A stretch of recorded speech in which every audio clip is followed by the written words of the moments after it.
3 million Americans begin each morning by listening to our first guest radio program. He has a brand new book entitled Private Parts. It is, listen to this, this is the fastest selling publication in the 70-year history of Simon & Schuster.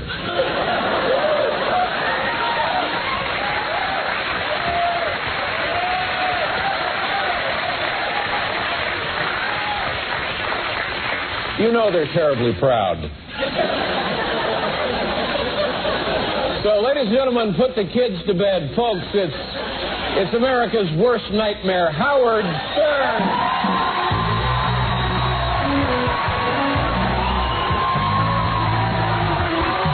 He's a great guy. Thanks, man. All right. Good morning, everybody. Welcome to a Friday. I don't know, who did the overnights last night? Allison? Yeah. Allison Steele, the night bird? Somebody sprays Lysol in here, man. It's giving me a headache. What's the point? You guys smell that, or am I the only one? It must be pretty faint. Maybe she sprayed the microphone or something? Where is this Lysol that everyone's spraying? I don't know. Maybe it's this crap. What is this? Multi-solve. No, that would be it. What is that? That's like for cleaning tape heads and things like that. I gotta find that Lysol. I'm gonna throw out that can. If I find it, I'm gonna throw it out. They must hide it from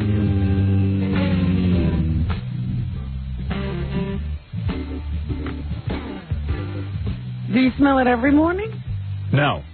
Today I smell What would make it different? Why would you do it? I don't know. I don't know that she did anything. I just smell Lysol, and I hate that smell worse than anything. And why are there open bottles of water? What am I, a water supplier for this place? Does everyone just go in my office and take bottles of water? Gary, come in here. Forget it. Don't come in here. I don't want to see you. Yeah. No, come in here. Gary, I want you to talk to Allison Steele and ask her not to spray Lysol in here. Okay. Can you do that? Sure. Or are you going to forget? No. Tell me right now. If you're going to forget, I'll have someone else do it. I got to know you're going to do it. You got to know it. I'm going to do it. All right. What you need, I do. All right. Also, do I supply the whole station with bottles of water? No, Poland Springs supplies the whole station. They do, but my water bottles Your water is not anybody else's water. All right. So in other words, like the sales department gets a bunch. They do? Yeah. Okay, fine. All right. Because I got news for you. One day that parade's going to end, and then we're not going to have any water. You follow what I'm saying? I know exactly what you're saying. Right. Limited. In fact, there's a big sign in there that says water is for on-air staff only. Even the interns aren't allowed to drink it. Put an X on each one of my bottles. Okay. All right? Thank you. Okay. And then I will be able to identify any perpetrator. If an X bottle appears in here right. and you haven't brought it in, you'll know what happened. No, I mean, everyone's a big shot. They run around with these. I get, the Poland Springs sends me bottles of water, which I love. I appreciate it so much because I love that water. And I know that everyone walks around here now with a bottle. They open the bottle up, they take a swig, and then they throw it out. It's like, it's a luxury item. And I know one day Poland Springs is going to stop sending that water to the station, and everyone who used to take a sip, they don't even really want the bottle of water. They see a bottle of water, it's free, they take it, they open it up, they take a swig. Here, there's a whole empty bottle of, there's a whole full bottle of water over there. You are absolutely right. We actually and it makes me nuts. We put a stop to a lot of that, but you're right. People were just like, go to a water fountain. What do you want from me? And then if they had to buy that bottle of water for $2 or whatever it costs, they wouldn't do it. They wouldn't do it. And then I know when we're all out of water, I'll go to Tom and say, hey, what happened to that Poland Spring water? I'll go, well, we never, they sent it. I'll go, great. Well, why don't you go... why doesn't the entire station rape me? Why don't they all come in? Get all the jocks and Tom and everyone else. I'll pull my pants down. They can rape me. Why not? And I have no grease. All right. Gary, leave. You got that dopey look on your face. That scares me. I say there's nobody home. You got the look on your face that says nobody home. There's plenty of people home in here. Really? How many people lot. Plenty. Yeah. And I thought you were going to go to a break soon because I wanted to talk to you about the morning's event. No, this is my worst part of the day when Gary starts telling me exactly what's on this list. Both, we could go to our 𝗦𝗵cie𝗄𝗿𝗍. So you don't even know what that means? We could, I know. It just drives me crazy. That's why I have to explain it to My you. first thing in the morning, as soon as I say, let's go to commercial, Gary comes running and goes, okay, Bo, here's what's going on. Yeah, but God forbid Howard had something that has to go on and I didn't tell him. Right. No, you've got to do it. It's your job. It's just. He didn't say you didn't have to do it. Oh, He was saying he hates it. Does it drive anyone else crazy? Sure. Does it, Jackie? We just totally entertained. I know I am. Jackie just pissed off because he can't take home 2 12-packs of Poland Spring in his bag anymore. Is that what he does? I know how he used bad. to. I know how Yeah, bad he was he used trying to. to say that. No, I know. Jackie sees something free, goes wild. Never. Hey, what's this water? Never. I'll take some home. What do you never took water home in your bag? I'm taking a bottle of water. Yes, I have. No, you bottle never threw a 6-pack in there? Never, ever, ever, ever. Liar. I'm the only one who's ever seen it. I've seen it. I never saw a full 6-pack, but there were definitely the bottles. plastic rings. More than and one. There were at least half a 6-pack. Right. Yes. That would be 3. Rings, right. It would be like there'd be bottles of water poking through. Put this in the closet. Yeah, hey, these are free. How do we get them free? Using the empties to build a house. Just because I don't drink them at work doesn't mean I can't bring them home and drink them. And remember We when can build he a raft with the empty bottles. he was doing his dieting and he had Yeah. to drink, 64 ounces of water a day. He would Yeah. line them up Yeah. on his desk and just down them. Yeah, he would measure the ounces. Yeah, and I'd go, this He guy's had to drink unbelievable. all of his water here. This is a guy who drinks toilet water, We're on Gary. who drinks from the sink, and now all of a sudden he needs a special water. Everyone became a connoisseur of water. But it was the point that he had to drink 64 ounces of water throughout the Yeah, day. he was but waterlogged. He drank it here. Yes, so he wouldn't have to do it anywhere else. Yeah, and he didn't have to pay for it. Right. And he'd take the other 3 home with Yeah. him. Hey, I want waters. I'm entitled. I work here. And when I used to see him line up that 64 ounces of water, I'd say to myself, he's going to be fat again. And meanwhile, he's going through all the water. I mean, what is the point? He's wasting all the waters, and he's only going to be obese again. Your other ankle breaks. That's nice. Oh. My ankle's all better, I'll have you know. Damn them kids that gets it. Right. Curses on you. Yeah. I only said that to him because I can't say what I want to say to you. That's just interesting. We're talking about you're drinking water and you're saying that, but you're cursing our souls. But I see the other jocks around here now. Everyone walks around with these bottles of Poland Spring, and it's like they don't even want Poland Spring. They're not even thirsty, but they see the free bottle, they open it up, and they go, and then I see an entire full bottle open, just sitting here. Well, you know what happens? All the people in the office started doing it in our office, and this is why we put a stop to it. Yeah, I have no water. And people would put down a bottle, and then they didn't know which. There were so many bottles around, nobody knew which one was theirs. So they take just get a new one. Just throw it away and get a new one. Yeah, crack open a new one. And meanwhile, I'm really the one who wants to drink this stuff.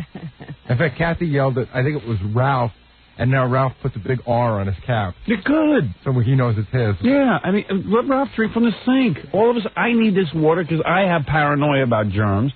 I drink water, bottled water. All of a sudden, I see the biggest bums drinking bottled water who drink from toilets. They're drinking anything the rest of the day. Yeah, the rest of the day, they don't buy a Poland Spring. The rest of the day, they're drinking out of the toilet. All of a sudden, they get here. They got to drink bottled waters because I drink bottled water. Everybody ends up doing what I do. Can I do something on my own? They become very shishy. Yeah, now I see bottles all over the studio, half open. Ugh, makes me crazy. And then I know the day will come, Poland Spring's going to stop sending it, and then I'm not going to have any bottled water. Because remember, I used to have to I'd buy a 6-pack at the beginning of the week, so I'd have a couple of bottles of water around.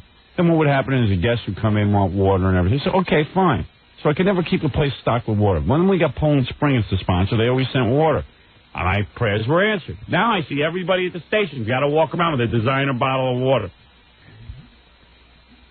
And I wouldn't mind if they drank it. They don't even drink it. They just walk around with it. It's the abuse. Yeah, they like it. They like, is this free? Okay. And there's so much of it, so I'll just get another one. Yeah. Oh, I opened one, but I'm not sure which one is mine. Oh, excuse me. I mean, you know, and then everyone looks at me, oh, hey, man, what are you making a big deal about the water for? What are you so uptight? What are you so uptight about?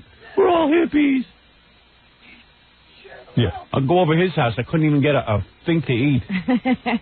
He had one shrimp. Yeah, one shrimp. It wasn't a shrimp. He goes, here, split this. Hey, Jackie, can I have some water? I'm drinking out of Jackie's garden hose. Jackie, no offense.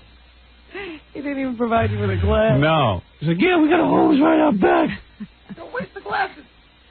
Oh, yeah.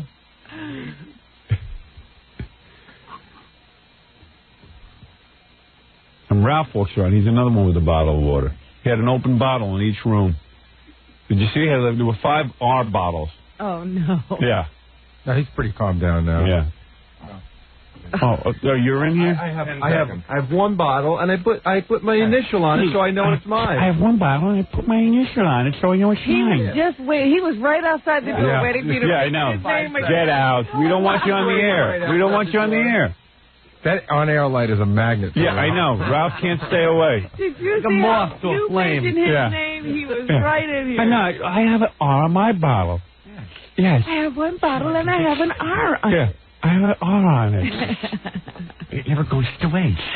I conserve my waters.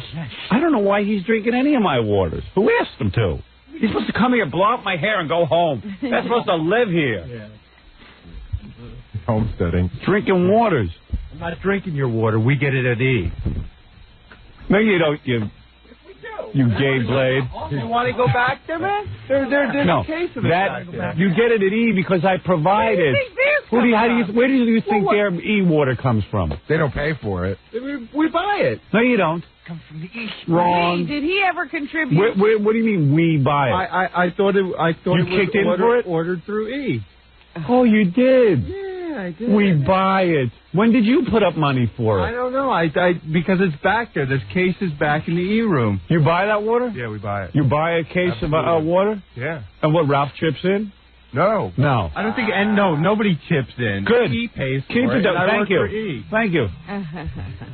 I love the We pay for it. You had it all wrong. Ralph gets it free someplace. Yeah, right. I thought he was taking my free water. Oh, that's fine, Ralph. Keep as many open bottles as you want. We buy it. Yes.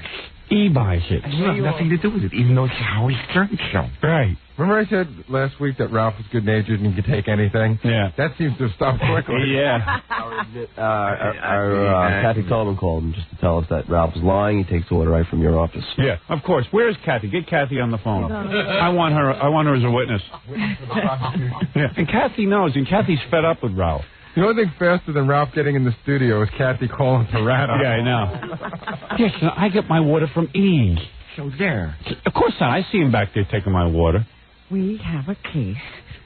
Listen. Now we'll see what a liar he is. Kathy told I think he gets it probably from both, whichever's easier. Yeah, I don't mind. I've seen him in the office sitting around, and he takes a bottle of water. I don't mind. At least if people would drink it, they'd leave these half bottles. Hello? Kathy? Yes. You're on the air. Hi, Howard. Expose him. Ralph takes water from your office all the time. In fact, I just had to yell at him, I think it was yesterday, because he took one sip. Right. And he left it on the edge of the desk, and you know me, I'm constantly cleaning off the desk. Yes. And I had to run after him and say, this is your water. If you're going to take it, drink it, Well, what do you say to that, Ralph? I didn't hear you. What did she say? Kathy, do you mind repeating yourself? Because, you know what? I can hardly believe my ears. Because the 2 seconds ago, I get my water from E. And I marked it. I mark it with an R. Go ahead. Please repeat yourself. I'm sorry. Well, he took it from your office, and, he took a sip of it, and then he put it on your desk, and he was ready to leave. And I said, you have to finish drinking it or take it with you or something. I don't want to see it wasted. Yeah. There you go. Well, what is your answer to that? I don't recall that. Yeah, right. I don't recall. All of a sudden, he's a politician. All right, get out of here and leave my water bottles alone, please. I want those water bottles locked up, Baba Booey. Okay. All right? We're running out of closet space. I don't care. Throw everything else out. Howard? Yes, Kathy. Can we have a list of who should be drinking it? Yes, here's the list. Howard. Thank you. That's the list. All right. Robin wants some water. That's all right with me. Well, thank you. Jackie could have 1 bottle a morning because he wastes. And what about Fred? Do you drink the water? No, I don't. Good. Then Fred is off the list. That's it. Ralph will get from E. Baba Booey can drink from the sink. He's done it for a long time. No. I have to tell you that for over You're a year. on sink water now. For over pal. a year, I drink Poland spring water at home as well. Really? In fact, I haven't had tap water in over a year. Well, get used to drinking tap water. The tap water here is fine. That's it. I have it at home and at the office. We have 2. Good. We pay for it there, not here. All right, Kathy, here's the list. You ready? Myself, yes. Robin, Fred, and Jackie. Okay, none of the special interns or... Who's a special intern? See, I consider Grillo a special intern. Grillo doesn't need to drink bottled water. Okay. Well, all of a sudden... in on a little yellow bus? The only reason people drink bottled water is because it's sitting here free. The reason it's sitting here free, I need it on the air. Otherwise, they'd be drinking from the tap. They wouldn't even consider drinking bottled water. Special intern. In other words, if there was free lobster here, they would eat it. Because it's not here, nobody eats it. You understand what I'm saying? Yeah. There's water here. Drink from the sink like a dog. That's what I would be drinking. And if it wasn't here, I'd go out and say, buy me a bottle of water. Everyone's into these bottled waters now because it's free. Do you realize that the water fountain here at K-Rock has been broken for like 3 years and nobody's complaining? No one cares because there's endless bottles of water. But one day, Poland Spring will not be here. And everyone, I want to see, pretend like Poland Spring stopped sending the water. Lock up the bottles of water. I'm not being a dick. I'm just saying this is reality. Let's pretend like the drought is here. Poland Spring has stopped sending water. Let's see what everyone does. That's all I'm saying. A Grillo, this is a kid who eats garbage from garbage pails. All of a sudden, he needs bottled water. So who would be another special intern? Well, really, Grillo's the only one. Oh, okay. John is, what about John? Is he allowed to have any? Howard? Stuttering John? No. Yeah. Why does he need a bottle of water? And these guys, I see them, they take a sip and they leave it. They're not really into it. They're really not even into drinking water. That's the truth. I clean the office out every day of at least 5 bottles that are almost full. I know, and they're drinking sodas the rest of the... They come here, they see a bottle of water, they open it up. They see it's free, it's laying there, they open it up. If they had to pay for it, they wouldn't open it up. This is my point about people. The same with welfare, same with Medicare. They see it's free, they got to use it. This is what I've been telling you about human nature. People are skunks. People are filth. Humanity is lost. Thank you. That's right. Don't feel so good about yourself. Oh, dear, I beg to differ with you. I don't have these traits. Let me tell you, if bottled water wasn't here, Baba Booey would drink from somewhere else. When bottled water wasn't here, let me just go on record and say, I bought water. Right. That's why you're allowed to have a bottle.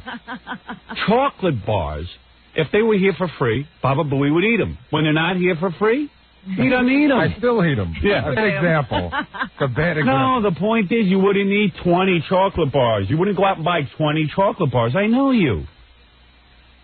My point is they see something free and I wouldn't even mind if they used it. What Kathy says is true. She's cleaning up these bottles of opened water, and the water, it's wasted. Yeah. And then when I'm going to want one, it's not going to be. I drink the water, and I told you who the list is. I'm not kidding about this, Slowly. There are 3 people allowed access to that water. Fred doesn't drink it, so forget him. Okay. At least you. Robin, me, and Jackie. And Jackie's 1 per day. Right, Jackie's limited to 1 per day. I got it written right down here. If he has a special diet that he's on, give him 2. All right? Because it's only going to get fat again. All that water I wasted invested in his diet. Yeah. That's right. Jackie don't appreciate free water anyway. This doesn't count as salary, does it? Well, Jackie be paid in waters.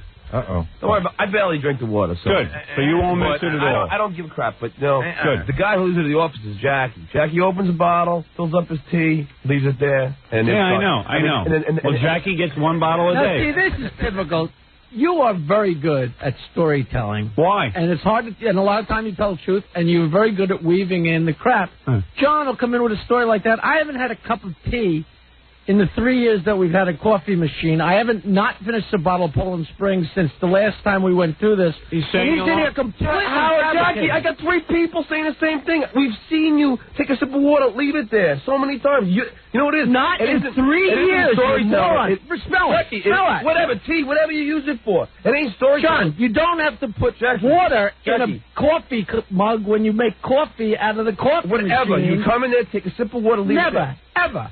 Jackie. You guys yell at me for throwing the stupid plastic bottles in the paper thing. Yeah, that you do think I throw it in there with that you do water when we don't tell you. You're lying, you're stuttering, and you're stupid. Jackie, I swear to God, everybody here. Lying, stuttering, and stupid. You want to know something? I'm going to tell you something. This is a story. Kathy's on the phone. Ask her. No, ask her. I'm going to tell you something. I'll ask Kathy in a minute, but I'm going to tell you something. I don't doubt that story for a minute. It doesn't seem far-fetched. Because, Jackie, no offense, everyone around here abuses something free. It's human nature. I understand the nature of humanity.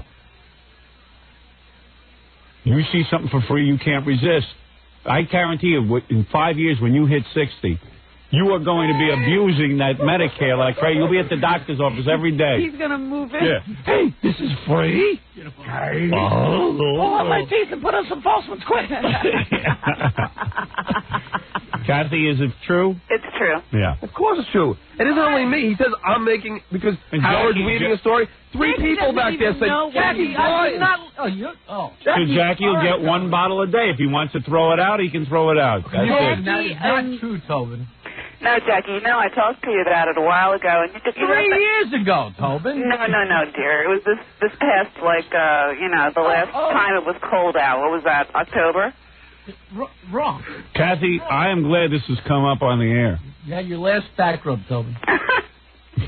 She could care less. Yeah. With those fingers of yours, she probably got a disease. That's right. Those wormy fingers. There's no nails on them. That's what she needs. But Jackie is not aware of his own behavior. That's right.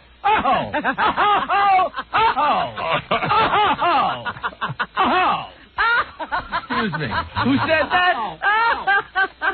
Maybe I'm trying to book you. You monster. You don't know what you're doing. This doesn't laugh. What are you doing? Jackie's the same guy who used to be at Channel 9 piling 7 bottles of water into his little bag so he could get them for free. I know. Listen, I don't mind if somebody was really into this bottled water. I got into this a couple of years ago. I used to always buy bottles of water. Poland Spring became a dear sponsor of ours, and they've done a terrific job, and they're sending us water. They've been very nice about it. I don't even know why they do it, but God bless them, they do it. And now I want to drink this bottle of water. And what happens is my whole staff they see the bottles and they got to grab them. I wouldn't mind if somebody even drank them. They don't even really want to drink them. I'm doing them a favor. Can I put in my... Let them buy sodas or whatever they want. They really don't want water. Can I put in my request? Yeah. If it's okay with you, and you don't have to say yes, I drink about a third or half a bottle a day, which I save till the next day, because I have my Metrex bar at lunch, and I have is that okay? No. I would like Go to the sink and fill up your water jug with water. Okay? I don't have a water jug. I told you what to do. I drink 2 bottles a week. I don't care. I don't want you in my water. You never used to drink it. I see you eat like a dog. This guy will eat any people send in stuff. I go, Gary, it could be poisoned. He goes, I don't care. Now he's worried about water. You got to understand, this guy's he's got a belly on him like jiggles like Jello, and he's sitting worried about waters. Drink regular water. With all the crap you eat, now you're worried about water? Well, I've been healthy. Yeah, you've been healthy. Do me a favor. This healthy's going to last another week. I see what you eat. He comes to my house, cookies, Fritos. He's got all kind of junk food. I didn't eat cookies and Fritos. Come on. Oh, this time you didn't. Right. Because you're on your diet. That's right. Yeah, do me a favor. with all the crap you eat. You know how hard it is to find cookies and fritters in that house? That's right. But you find them, don't you? Do me a favor. Do me a favor. Drink regular water like you do. Please. And if you got bottles at home, bring them in. You're welcome to bring in your own bottles. Everyone's welcome to bring in whatever they want for this show. All of a sudden, everyone gets here for 4 hours. They're waterlogged. I see 𝗦𝗵cie𝘄𝗿𝗿 over a minute with the bottle. He's peeing like a racehorse. Yeah, he can't get to the bathroom and not find him in it. Yeah, another freebie. So Tom's off the list? Tom is not to touch my water. Let him get it himself. Well, you know what it is also that water has become such a health-conscious issue now. Yeah. To drink it, Only here it's health-conscious. Well, no. I got to be honest with you. At home, I drink water. I know. You drink water. I have the whole whole container. Good. Then bring your container in and drink it. You know. Good. That's good. You got a container. Everyone became healthy on my ass with water. Everything else they eat is garbage, but with water they're going to be healthy. As long as you're not supplying food, they're going to eat the way they want. When I take away the waters from everyone, and I see them going out and buying bottled water every day, then I'll know they're into health. It's a sham with you guys. You see bottled water, you became into bottled water. As soon as it disappears, you're not going to be into bottled water. I just know it's healthy. You guys who eat, you should see the junk they eat back there. Like what? You eat anything filled with chemicals, aspartame.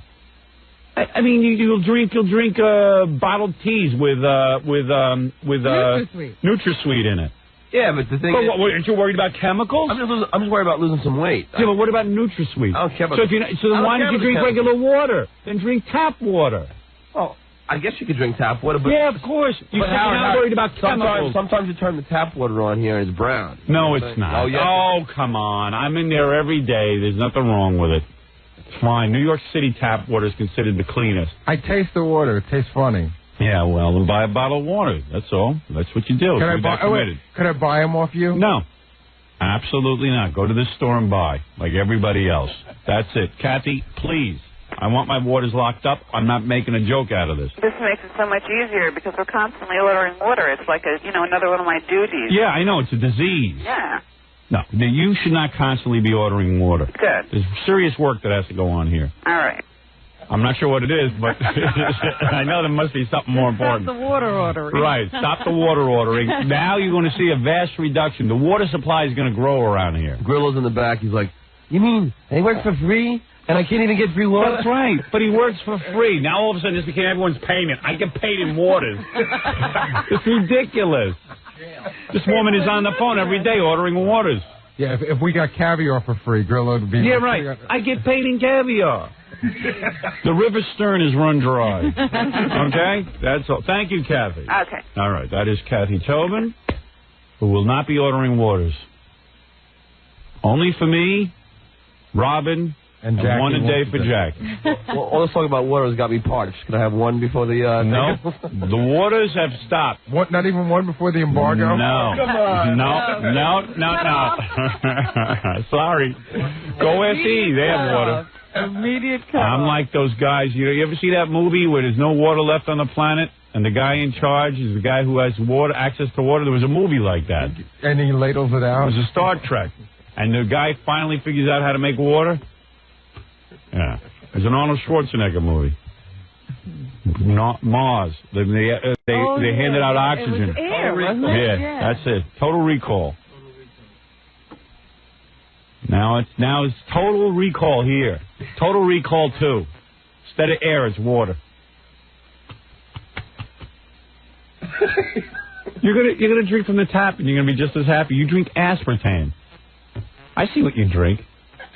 Yeah, right now I'm like... You drink these so-called natural drinks filled with aspartame. Well, but the biggest concern is to lose weight. That's what it is. So then drink water, but you don't have to drink my bottle of water. I'm not saying I can't. The biggest concern is to lose weight, so you can drink anything now. You're free. I gotta admit, it's free. You see it. It's like, hey, you know what? I can go downstairs and get a soda, but there's a water right there. Right. I drink water. Right. Yeah, it's free. Yeah. It's free. And all the rest of this weekend, you're going to be drinking Coca-Colas and sodas. But I gotta be honest. I do drink water at home, and it is become good. A health drink it from the good. You know? Good. Drink as much water as you bring a cup and drink as much water. You can drink right out of the sink. You don't even need a cup. It's going to be exciting. Wait till you see, like a dog.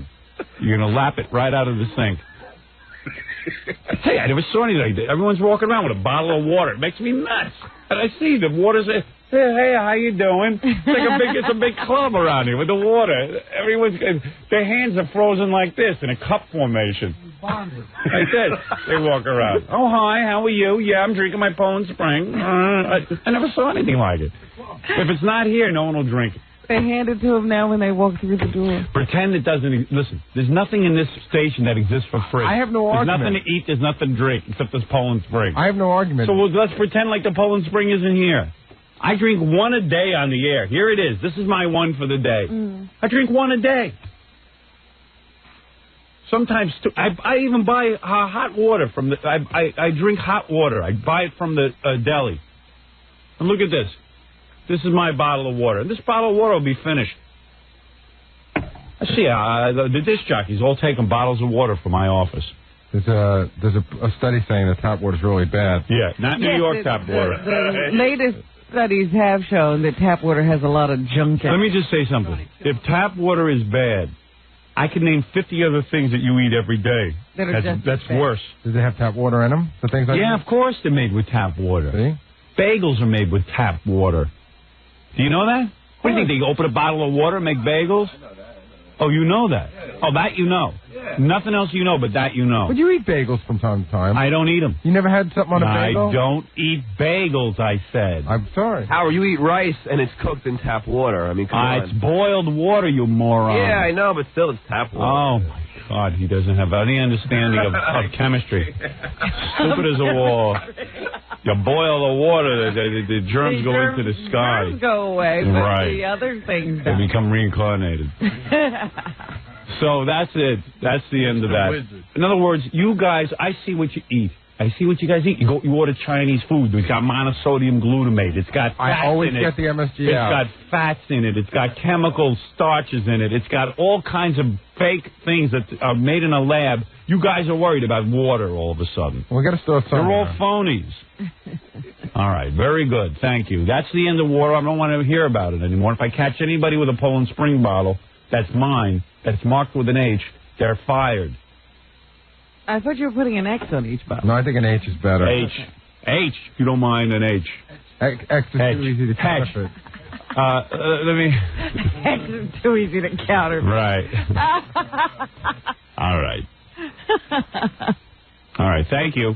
You're not worried about the ink seeping through the plastic if you mark the bottles? No. That's all right. You sure? I'm not worried about it. It'll be fine. Nothing seeps through plastic. All right, thank you. All right, let's take a break. I'm way behind, but I settled a very serious problem around here, and I only just woke up. Thank you. All I have to do is look around here and see a half-empty bottle. It's not even half-empty. Look at this bottle I found. I threw it in the garbage. Hold on. Look at this. This will make you nuts. Here, oh my God. This is what I found. Yeah, one sip. Look. I don't even think that's open. Oh, it's open. I know, but look at it. It's cracked, and they took one little sip. I would like to take this bottle and have it fingerprinted and the lip marks taken off here. I can find out whose lips are on it. Is there lipstick on it? I don't see lipstick on it. Well, that ain't That Ralph. don't mean it. That ain't Ralph. Very good. And it ain't Ralph. Hey, all right, what? If I could just grab one thing, Allison's field called just saying that she doesn't spray Lysol. Why do I smell Lysol in It's here? not her, so...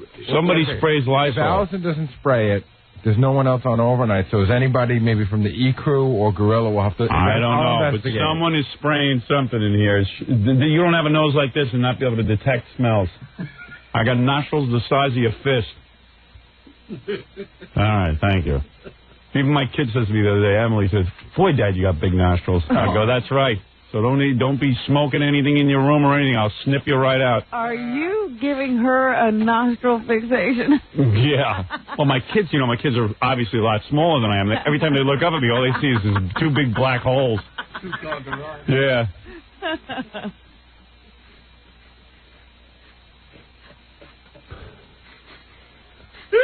All right, okay. All right, the room's safe, no bombs. Everything else is clear. Yeah, I'm like a bloodhound. Fred, did you wipe? Oh, All right, very good. We're going to take a break, and we'll be back right after these words. I'm sitting in the, we have to sign autographs a lot. You know, people send in requests. Some of the salespeople get requests for my autograph and stuff. And they even request Robin's autograph, of course, and Fred's and Jackie's, and even Baba Booey's. Yeah. Which is shocking. Baba Booey has his own press photo, and, So anyway, Gary's... Very strange press photo. He's hardly in it. Yeah. He's spray painting Baba Booey on a wall. So yesterday I'm watching Gary sign a picture. And, I've seen this for years and I never thought about it, but it took Jackie to point it out. Jackie goes... You actually pointed it out in your book. No, I didn't really. You do. No, I pointed out the... Well, yeah, but... You do make a reference to it in your book. Yeah, I do. But I don't know. But Jackie kind of hit it on the head more than I did. He said... What's that little homo thing you draw underneath your name? No, wait a second. Do you mean homo gay or homo, like, nerdy? Homo nerdy. Oh, okay, not homo gay. Maybe gay, too. I don't know. It's like Gary signs his name. I don't know if you've ever noticed it. No, I've never seen this. And he signs it, Boy Gary, and he puts like a little H underneath the G. He puts like a little... What's a mark or some sort? Two sort of... A symbol. Yeah, do it big. Write your name and do it. Look at it. What is that? I said to him, why do you do that?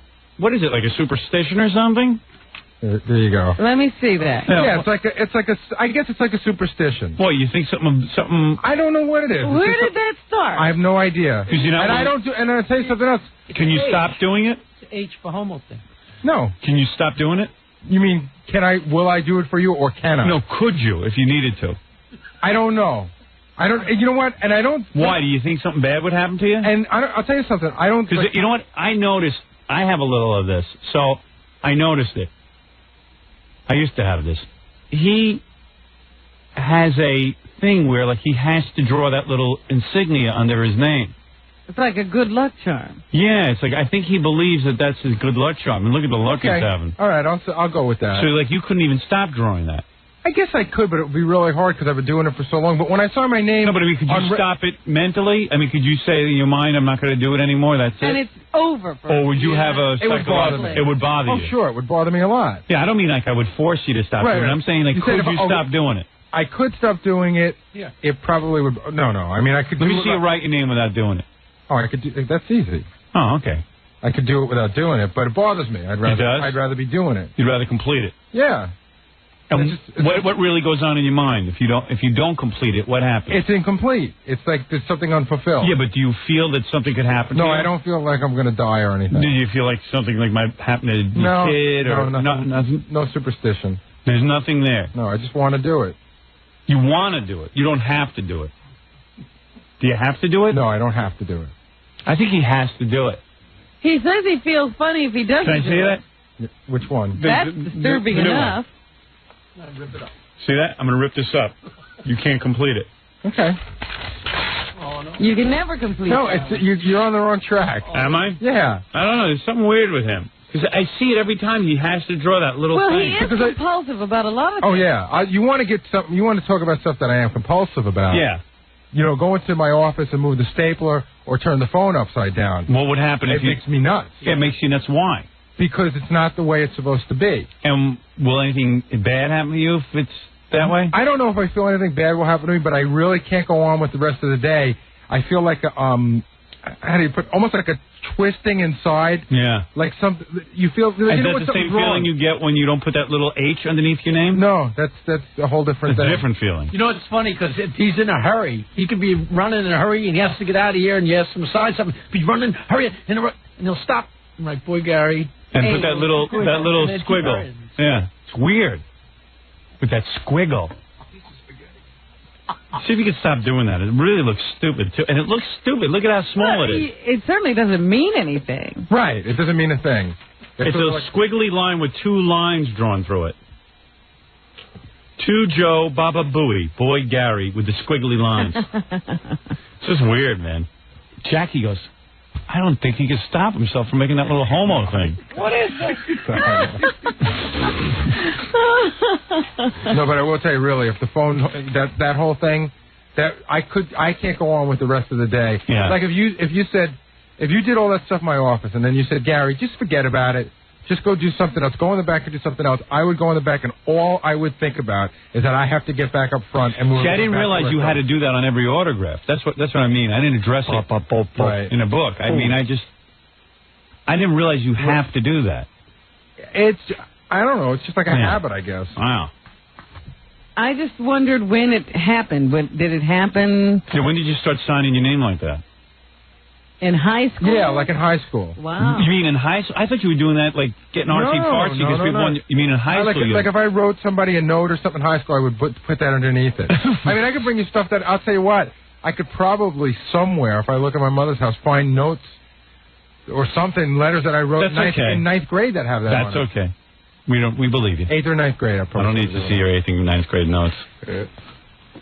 That's the kind of thing you do when you're talking on the phone and you're writing. Yeah. You know what I mean? I don't know. I've never seen that, but I thought it was like he got carried away with himself, and now he's got that's what it looks like. It looks like now it's Gary Esquire. Right. Yeah, it's almost like he's a lawyer. At least when I saw my signature, there's 2 full words, and they all have letters in them. Hey, Steve. All right, Stuttering John went over to Paul Sorvino's restaurant, and before he got thrown out, he actually got to interview Freddie Roman.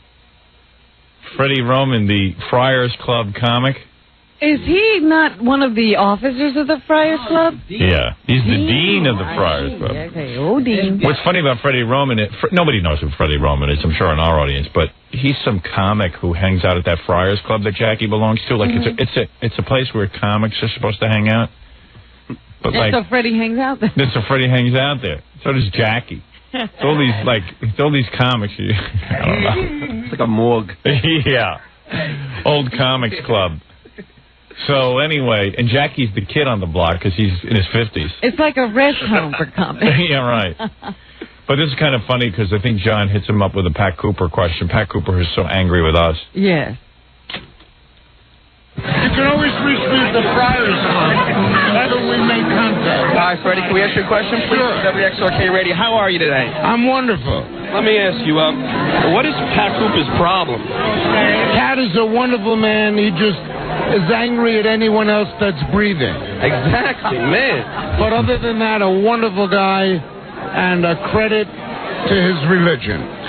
Freddie knows how to play that one because he knows if Pat hears something bad, Pat will yell at him. Well, we've had famous confrontations between Freddie and Pat right here. Yeah, it's always good. Whatever that may be. Why are so many comedians Jewish? Well, so many comedians were Jewish because it was a way of getting out of the ghetto in the 40s and 50s. Yeah. It was a way to get upward. Yeah. Then other groups went into the ghetto, and now we have other groups that are comedians because the Jews are all in the suburbs now, and they don't have to get out anymore. Yeah, exactly. He's as clear as Jimmy the Greek. What's he talking about? He's just so happy to be interviewed. You know, I don't think there's been a microphone in front of his face in a while. I think he was like the only guy in a tux at the whole. Yeah. I think he was pretty happy. He gets dressed up every time. Yeah, I mean, he's verbose. There's no question going to throw him. Let me ask you, why are the Friars anti-Martling? We love Jackie Martling. Yeah, but they won't put him on the dais, the Friars roast. That's not true. As a matter of fact, this year we're roasting Steven Seagal. And I will go out on a limb and invite Jackie personally through this interview. He says it's because of Howard that, that's why. No, is that why? And we'd love Howard to be on the dais. I know. But Howard is cranky with us, and we don't know why. Yeah, I don't know why either. Hey, Jackie, they're going to invite you on a dais. Hey, I would call Freddie today and say you'll take him up on that invitation. Hey, excuse me. Is this Mr. Freddie Roman, Dean of the Friars? I understand there's going to be a roast of Steven Seagal. It was represented to me through a tape that I would be allowed to sit on the dais. This would be my great honor. I'm too busy. I got to get a tape of that roast. I'm calling to accept. Thank you, ladies and gentlemen. First of all, Mr. Steven Seagal, F you. You suck. You don't even throw two little Chinese stars. Let me see you lift your leg. Hey, and Freddie Roman, eat me. Hey, I just can't wait to hear that roast. Howard, you gotta go. You gotta go so if no one laughs, he can blame it on you. Yeah, right. Well, if Jackie's roasting, we have to have a table. Steven Seagal so fat. When he walks down the aisle, he looks like Q. Little Q. He sideswiped both aisles. When Steven Seagal got married to Canada Brock, he sideswiped the aisles.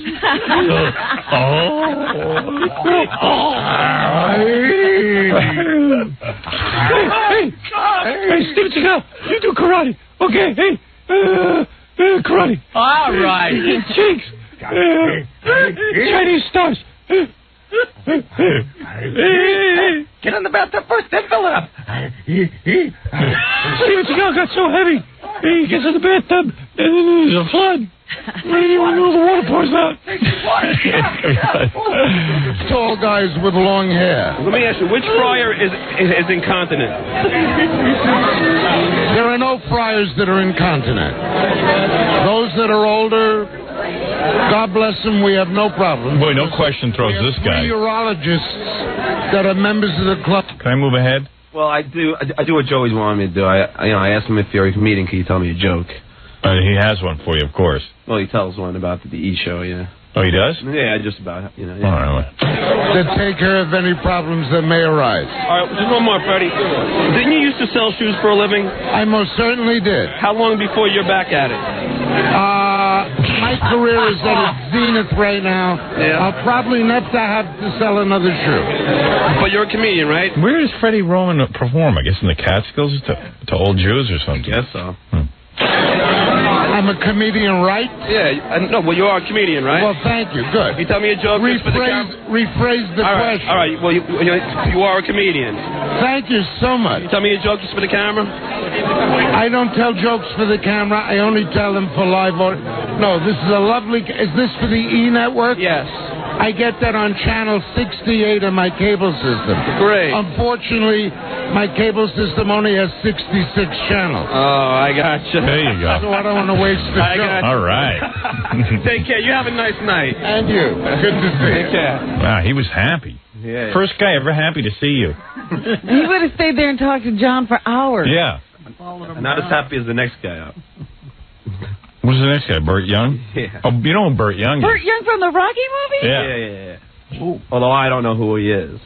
Oh, so you legitimately asked him who he is? No, I asked him who he is because that's what you want me to do. Yeah. You knew who he was, though, right? Yeah. He's the guy who plays Rocky's brother-in-law or something. Yeah. Oh, he's drunk and pissed off. Yeah, and he was in Caddyshack, where he was in Back to School, where he played Rodney Dangerfield's driver, Burt Young. Hi. Can I ask you a question for WXRK Radio? Sure. So who are you now? Say your name. Who am I? Yeah. Burt Young. Oh, Burt Young. And you're, what do you do? I'm a songwriter. Get my questions. Hold on a second, Burt. Is he pissed off? Yeah, you gotta remember, he's sitting down eating, across from a young girl, and I'm asking him who he is. Oh, man. That's the best scenario. Oh, that's the worst time to do that to a guy. Yeah. He's eating, he's got a young girl across him. He's probably feeling this ruins his digestion. Yeah. With you? Yeah. So you're a songwriter? Yeah. No, really, honestly. Yeah. Would I know your songs? They're not that popular. They're not in the top 10, but they're coming up. Somebody said you were an actor. Is that? No, all right. Let me ask you. Do you look like the guy in Rocky? Check your list. What's that? Check your list. Well, you're a nice guy. Let me just ask a couple questions, and I'll leave you alone. You Burt Young? Okay. If you were a rich movie star, would you jump over stuff on a horse? I'd probably jump in it. You know, like Christopher Reeves did. Did you hear about that? Yeah, that's awful. It's insane, right? He's a nice guy. It's an awful thing. Nice man. Yeah. Let me ask ask you, has Woody Allen lost his mind? This is a funny interview, huh? I'm getting tired of it. Yeah. All right, Bert. Thanks a lot. Thank you. Good old Bert. He scares me. Yeah. When he gets tired of something, you move on. Yeah. He can kick your ass. Yeah. That's a pretty good way to put it. I'll be honest. I'm tired of this. I think I'm sick of you and sick of everything that I just heard. I'm sick of you, yeah. I'll be honest with you. In about 5 seconds, I'm going to beat your ass. I'm going to get up. I'm going to stab you with my fork. Yeah, I'm going to drive my fork through your head. So you better get out of my face. I'm really sick of you. First, you don't know who I am. Then you ask me about Superman. And now you ask me about this. What did you say to me? Stupid ass. Stupid friggin' ass. I bust my balls. I don't need you. Look at the list here. 𝗦𝗵cie𝗄𝗿𝗱? Yeah. Oh, yeah. Who is 𝗦𝗵cie𝗄𝗿𝗱? She's another one of those character actresses and singers that you see around in different movies. She's supposed to be real famous, but, you know, that's what I hear. Yeah, I know her. I mean, like, I know her name and stuff. She's always playing somebody's mother. Yeah. I think I used to be really horny for her when I was a kid. Yeah, she used to look really, Not really anymore, good. though. Was she naked in Playboy once? Like Barbara McNair or something? I think she might have been, yeah. Yeah. I used to get real horny for her. I remember I saw her on Mike Douglas because that's where I watched TV. Right, she used to do Mike Douglas and Merv Griffin all the time. Yeah, and I remember I pleasured myself at night to her. She used to do like those photographs in bikinis or bathing suits. She was real hot. And didn't she also do Ode to Billy Joe? No, that's somebody else. Yeah, but she looks like her. Yeah. So they're like the same person? But I guess she's gotten like a lot bigger. And Doug, for me, was telling me that when you watch this, that the sweat is just pouring out of her body. Well, remember that movie, My Favorite Year? Yeah. She played the mom. She plays the mom of people that she's younger than. Hi. Hi, can we ask you a question for WXRK Radio? You can. So who are you now? I'm 𝗦𝗵cie𝗄𝗿𝗱. And what do you do that makes you famous? Oh, she ain't laughing. She ain't laughing. And what do you do that makes you famous? It's like a high school interview. See, this is a perfect crowd to do it to. You know, they don't want to hear that. Who are you now? I'm 𝗦𝗵cie𝗄𝗿𝗱. And what do you do that makes you famous? That's the most annoying question in the world. Hi. How are you? William Kahn. Hello. I know. I've met you many times. Delaney? What is Yes?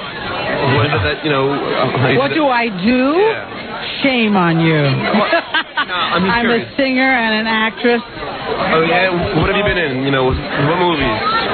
Beaches, 29th Street. Oh, you were in Beaches? Harry and the Hendersons, The One from the Heart. Oh, at what part did you play in Delta Beaches? Force. I was Beth's mother. Oh, how are you? Nice to meet And I'm you. a singer as well. Oh, very, very good. You want to sing a little something? I don't think so. Yeah, come on. Sing me something. Sing me a little something now that you say you're a singer. Let me hear you do something. Sing Ode to Billy Joe. Jumped off the Tallahatchie Bridge. Come on. If you were a rich movie star, would you jump over? Why don't you? We gave you about 27 generics, and you just keep asking the same stupid one. Well, no, That's the first question on the list. There's 37 other questions. No, there's 7 of them. Stuck on a horse. This is the most ridiculous thing I've ever... Well, you know, we heard about Christopher Reeve. Yeah, I wouldn't jump over a horse if I'm a rich movie star or I'm a poor movie star or I'm a poor person. Yeah. I don't... at this point, I love horses and I ride and I owned a horse at one time, but at this point in my life, I would not be jumping over horses, and my heart felt sympathy to Christopher Reeve. I hope he's well and I hope he feels better, and I love him. It's sad, right? Terrible. Let me ask you, what are the odds that John Travolta will be in another decent movie? I'm I'm tired. I'm hot and tired. I'm hot and tired, and I got to get some rest. All right, I'll see you. And I just want to wish Paul Sorvino a lot of luck. Yes. Thank you, lady. Take care, lady. Thank you very much. Thank you, lady. That seems to be the exit line. I'm tired. I'm tired. Interview over. Is this a funny interview? What are the odds of John Travolta being in another good movie? I'd say 0. Well, you counted him out after Saturday Night Live, and then there was Pulp Fiction. Saturday Night Fever. Or whatever it was. 20 years. Yeah. So another 20 years, he'll have another hit. Okay.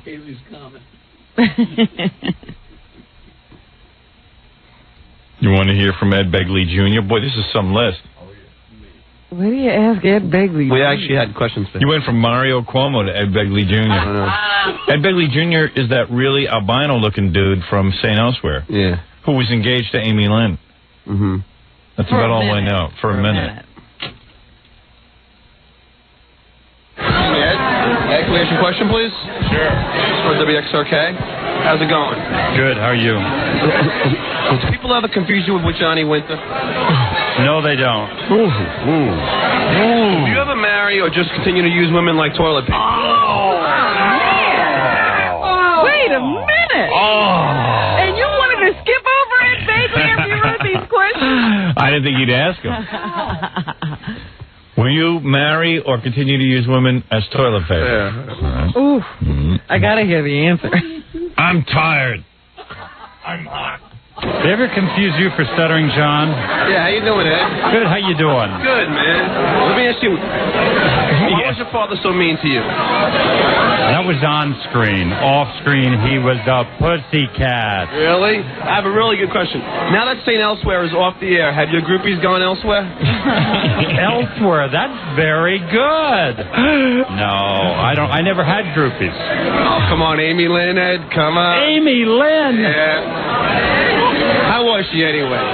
Amy Lynn's a lovely lady. It was very platonic, of course, with she and I. Oh, yeah, come on, Ed. We heard you're a stud.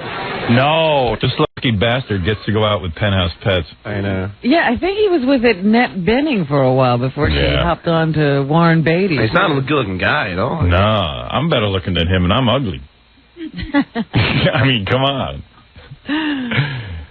I'm better looking than him, You're right? a better looking ugly guy than him. Right. Is what you're saying. On a scale of 1 to 10, he's a 2, and I'm a 3. Yeah. Finally, somebody I'm better looking than. I'm better looking than him, right? He's been in the movie, so why can't you? Oh, that's what I keep saying. No, that's the other Ed Begley. That was my father. She's a lovely lady. Don't you think anal sex should be legalized everywhere? Hello.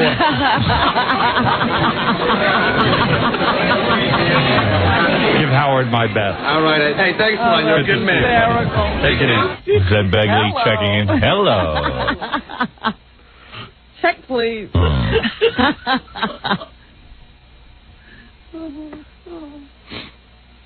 This is all going on in Paul Sorvino's new restaurant. So then you interview Paul Sorvino, and he's a gentleman to you, and then he turns when you go to interview Jerry Lewis, he gets mean to you. Yeah, he changes. And he tells you it's time to go. Wow.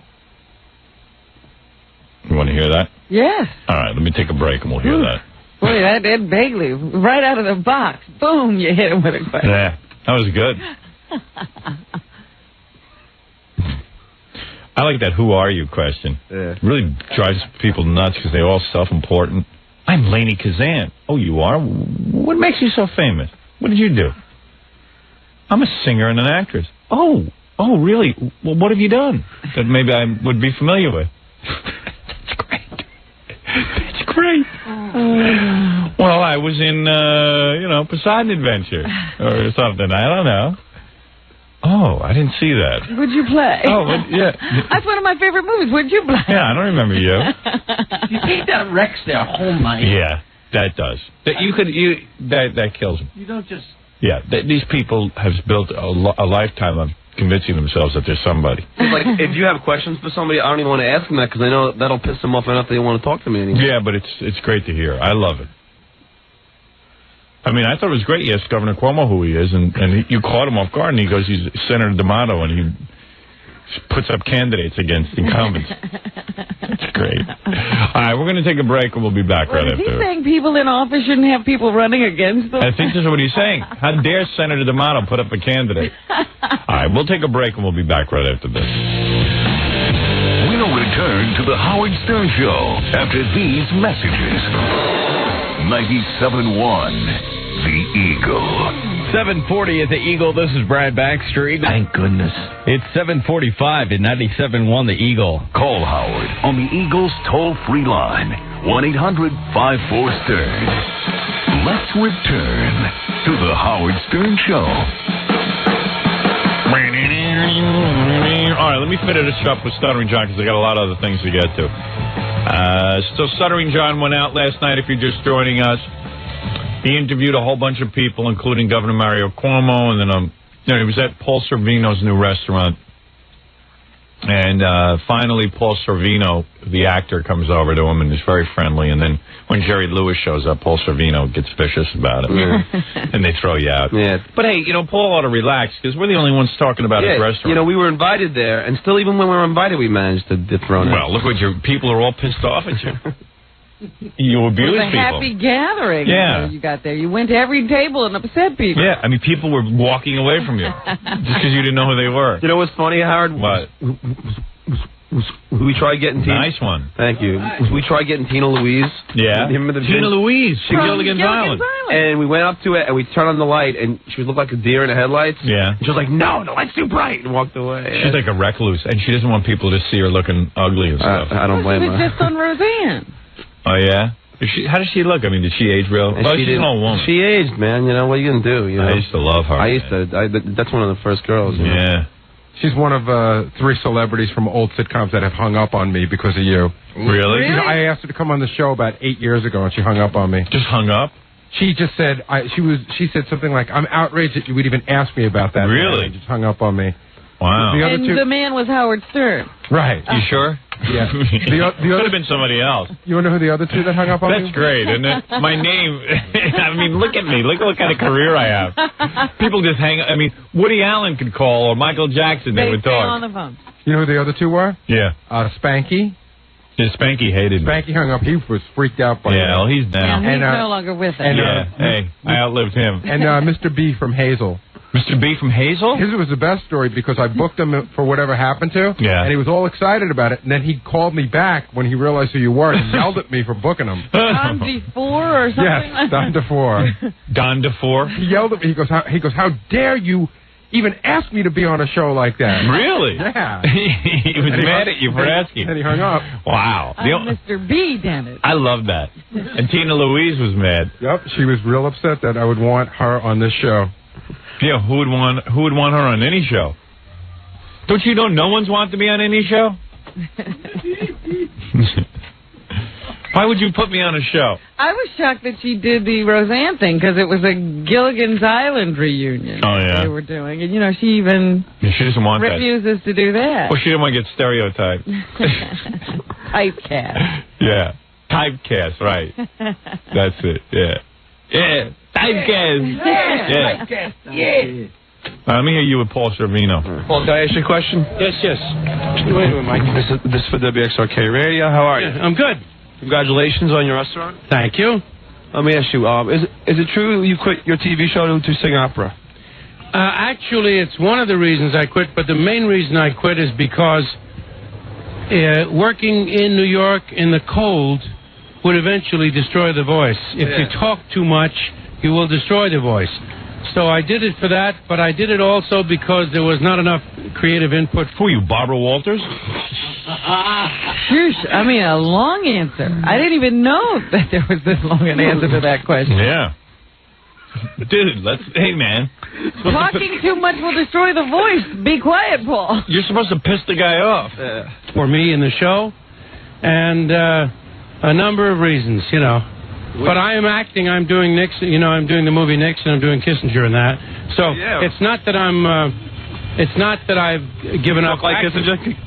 You did the accent? Well, I could, but I don't think I will at the moment. Oh, great, man. Hey, not bad. Who do you think of Howard Stern? What do I think of Howard Stern? He should get a haircut. No, honestly, you like him, Paul? Oh, I do, yeah. Oh, cool. Really? Hey, what the hell's that all about? I don't know. Because the last time I interviewed him like 3 years ago, he hated me. He hated you, but he liked me. I think we met him once on the street with Steve Rossi. Yeah, we hugged like two Goombas. we hugged in the middle. He is so Italian. Paul Sorvino's real Italian, so is Steve Rossi. And I'm walking with Steve Rossi, and all of a sudden the two of them meet, and they start like almost making out in the middle of the street, like hugging each other and stuff. Like two old Italian bocce players, and they start hugging. And then all of a sudden they look at me like, "You want a hug?" Yeah, you got to give them a too. I said, "Okay." And those guys, and they're big men, and they sweep you up in their arms, so you feel like a girl. So I've actually almost kissed him. I think I've gone to second base with him. I might have had my hand on his nipple. You know, it's funny because right in the middle of the restaurant, he tells everyone to shut up. All the celebrities, everyone, be quiet, shut up. And then he sings opera for like. Yeah. Yeah, I got a tape of that. All right.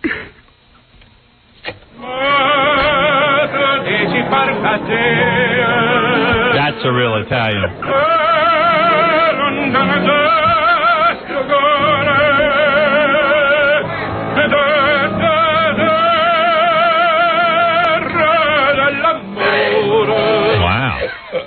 Wow. Maybe he should talk some more. Hey, that was pretty good.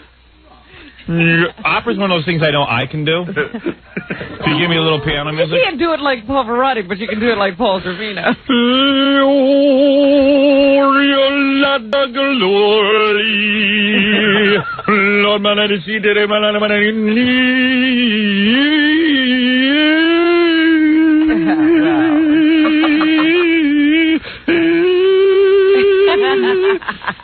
No, I loved your work in Goodfellas. Thank you. Alone, all right? Thank you. Take care, man. Okay, guys. Hey, Paul, you remember? All right, so I leave him alone, and I go, you know what? I didn't ask him anything off color. Let me go back and talk to him. What is that? Yeah, he's getting the wrong impression. He's actually digging you.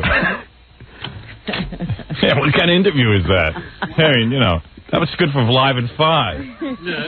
Hey, Paul, you remember We'll Get By? I do. I used to watch It didn't get by. No, it didn't. It didn't live up to its name. Yeah. Yeah, no, it's just so weird because, whenever I ask, people, nobody knows it. It almost made it. It was a beautiful show, but it was up against... Sounds to me like you guys are still hitting it off. Yeah, you're still bonding. Yeah, that's why it's funny that he, the guy turned into a dick afterwards. So you guys were getting along. Yeah. Number one show on television, Chico and the Man. Oh. So we almost made it, but didn't have a chance. Poor little thing. But then what happened? You did that, and then I didn't see it. Then I did movies, and I did lots of movies, and I did opera, and I did between those spaces, I did about 15, 20 movies. And I did television movies and specials and sang, and I've been, write. I do all kinds of different things. I surface, I go on, I surface, I heard you singing in there. It sounded really good. Thank you. Let me ask you one actor's question, all right? If you were a rich movie star, would you jump over stuff on a horse? Would I jump what? Over stuff on a horse. I feel very bad about that. Unbelievable. I feel very, very... I know him. We've had dinner together. I feel terrible. I hope that he's not permanently injured. This is a very sad... How come all actors are having dinner together and I'm not having dinner with anyone? Well, this is what I'm telling you. There's a club that we're not in. Me, I'm eating by myself right here. We're never at dinner. You wouldn't, man. What? You wouldn't eat dinner. Sure I would. I had Chuck Norris over my house. With Joe Piscopo. Well, they all got to go to your house. Chuck is never at these dinners either. Imagine my power dinner. Chuck Norris and Joe Piscopo. And where is Joe Piscopo? I don't know. How's he make a living? Where is he? He's got some hot girlfriend, though, boy. That's what he's doing. Yeah. What is he, just managing her career now? Yeah, I think pretty much. We haven't heard from him in ages. No, I don't know. So is this mostly like more of you and Paul Sorvino hitting it off? Oh, I asked him all the generic. For all of us who know him, he's a beautiful person, a talented person, and this is a tragedy. Yeah. God grant that he makes a recovery. Yeah, no, I hear you. Yeah, OJ, innocent or guilty? You don't want to... Come on. No, I'm just curious. Come on. What do you think? I say guilty. But, a lot of actors don't want to say it. I'm not on the jury. And I have not been privy to all of the evidence, but it sure doesn't look good. Right. Okay. It doesn't. I heard Athley Belly was going to be here tonight. I don't know. I didn't see him. I don't know. It could be. Everybody else was here. I had a great time. Great time. Thank you. Well, let me ask you, do you think it's right that Seinfeld is dating 17-year-olds? I don't know anything about it. Okay, a couple more minutes. You can ask me all the questions. Everyone's afraid to comment on that. I think he's been in a Woody Allen film, hasn't he? With Paul Sorvino, yeah. Yeah. You want? I know all about you. Go ahead. Okay. Has Woody Allen lost his mind? No, Woody Allen is a great talent. I know, but with Soon Yi and all that, you know. I don't. I'm not part of his personal life. He's a great talent and a great director, a great writer. All right. Why don't people say nice stuff about me? Yes. I haven't dated my wife's you daughter. You haven't done anything, but they all hate you. Yeah. And what did I do? They're willing to say it. You have a great lifestyle, but you bad mouth them. That's the problem. Yeah. What are the odds that John Travolta will be in another decent movie? So even he knows. We don't have a chance. We don't have any say in that. The script comes along. We have to work. We see what happens. The actor is the least powerful person when it comes to making the quality of the movie stand up. Yeah. The actor tries. He said, okay, this is a decent script. Out of the scripts I'm offered this year, this is a good thing. He's a good spokesperson for... Can't throw him. Bad movie. I thought the next one would throw him. But... All right, I'll do it, but there's so many other things that have to do with it. He's been in a number of very good movies. Yeah. So he will. No, I think now he's on another upswing. He'll do good. Yeah. Let me ask you. Shouldn't anal be legal everywhere? Absolutely. Without a doubt. Turn around. I can't stop you. No. See, he's having a good time. Yeah, I can't believe he turns on you. Yeah, he turns on me. See this Jerry. Now, why does he think Jerry can't handle this as well? Because Jerry can't handle air. Well, all right, let me ask you one more. I want to see what you can ask me that I can't answer. Or I won't. Do we really need another restaurant in Manhattan? Oh, no. God, no. Whose place is this, anyway? How annoying. Paul, thanks a lot. I'm a big fan. You're a great actor. Thank you very appreciate much. it, man. Nice Thank to you. There you go. Okay, all right, so he handled it. Yeah. What went wrong? Everything's fine. Now, who's this, Peter Max? Who's that, the guy who draws? Yeah. The painter. The painting guy. Come on, you did enough. Paul, please, let me just talk to Jerry. Then I'm going. Now, what is going on now? Oh, that's Paul Sorvino. This is when I'm trying to talk to Jerry. Oh, and he won't let you near Jerry? Yeah. Uh-oh. Yeah, this is the whole... Too bad, you almost had a friend. Oh, man, I would have loved to have heard you with Jerry. I know. You had great questions for him, right? Yeah, we had really good questions for him. Does his head slide off the pillow at night? Oh. What else was there for Jerry? Jerry walked in, Howard, with these little shorts, like Richard Simmons shorts. Yeah. With a T-shirt down, with little bony legs. Yeah. Look bizarre. Yeah. Did he look more bizarre than Tony Curtis? I doubt it. Let me just talk to Jerry. Then I'm going. Too much now. You got enough. Jerry wants to relax. 2 shows. It's enough. Can we just ask him? Guys. It's enough for tonight. Please. I said just ask him. Be kind to me. I'll be kind to you. It's enough tonight. Okay? Really, it is. I've been good to you. No, I know, but I just want to talk to Jerry. Not tonight. Jerry, can I ask you one question? Not tonight. I'm telling you. Okay? Please. Thank you. You gotta credit John with his persistence. I'm shocked that he... And you try again, right? No, because then... is that it? Because then Paul comes out and removes us from the bar. He does? Yeah, from the restaurant. Hi. How are you? Peter Max. WXRK Radio. How you doing? Hi, so who are you now? I'm Peter Max. Peter Max. Paul's oldest friend. And what do you do that makes you famous? What makes me famous? Yeah. I draw pictures of guys like you. Oh, yeah? You're an artist? Yeah. Oh, great. Congratulations. Can I ask you a couple of questions? If you were a rich movie star, would you jump over stuff on a horse? No. Has Woody Allen lost his mind? No. You don't want to talk much, huh? No. Okay. What are the odds that John Travolta will be in another decent movie? Big. Great odds. Great, it's going to happen. Shouldn't anal be legal everywhere? No. That's the end for me. Oh, Peter. No. Bye-bye, Peter. Thank you very much. Thanks. That's it. Got it. I see. I can do the whole Peter Max. No. No.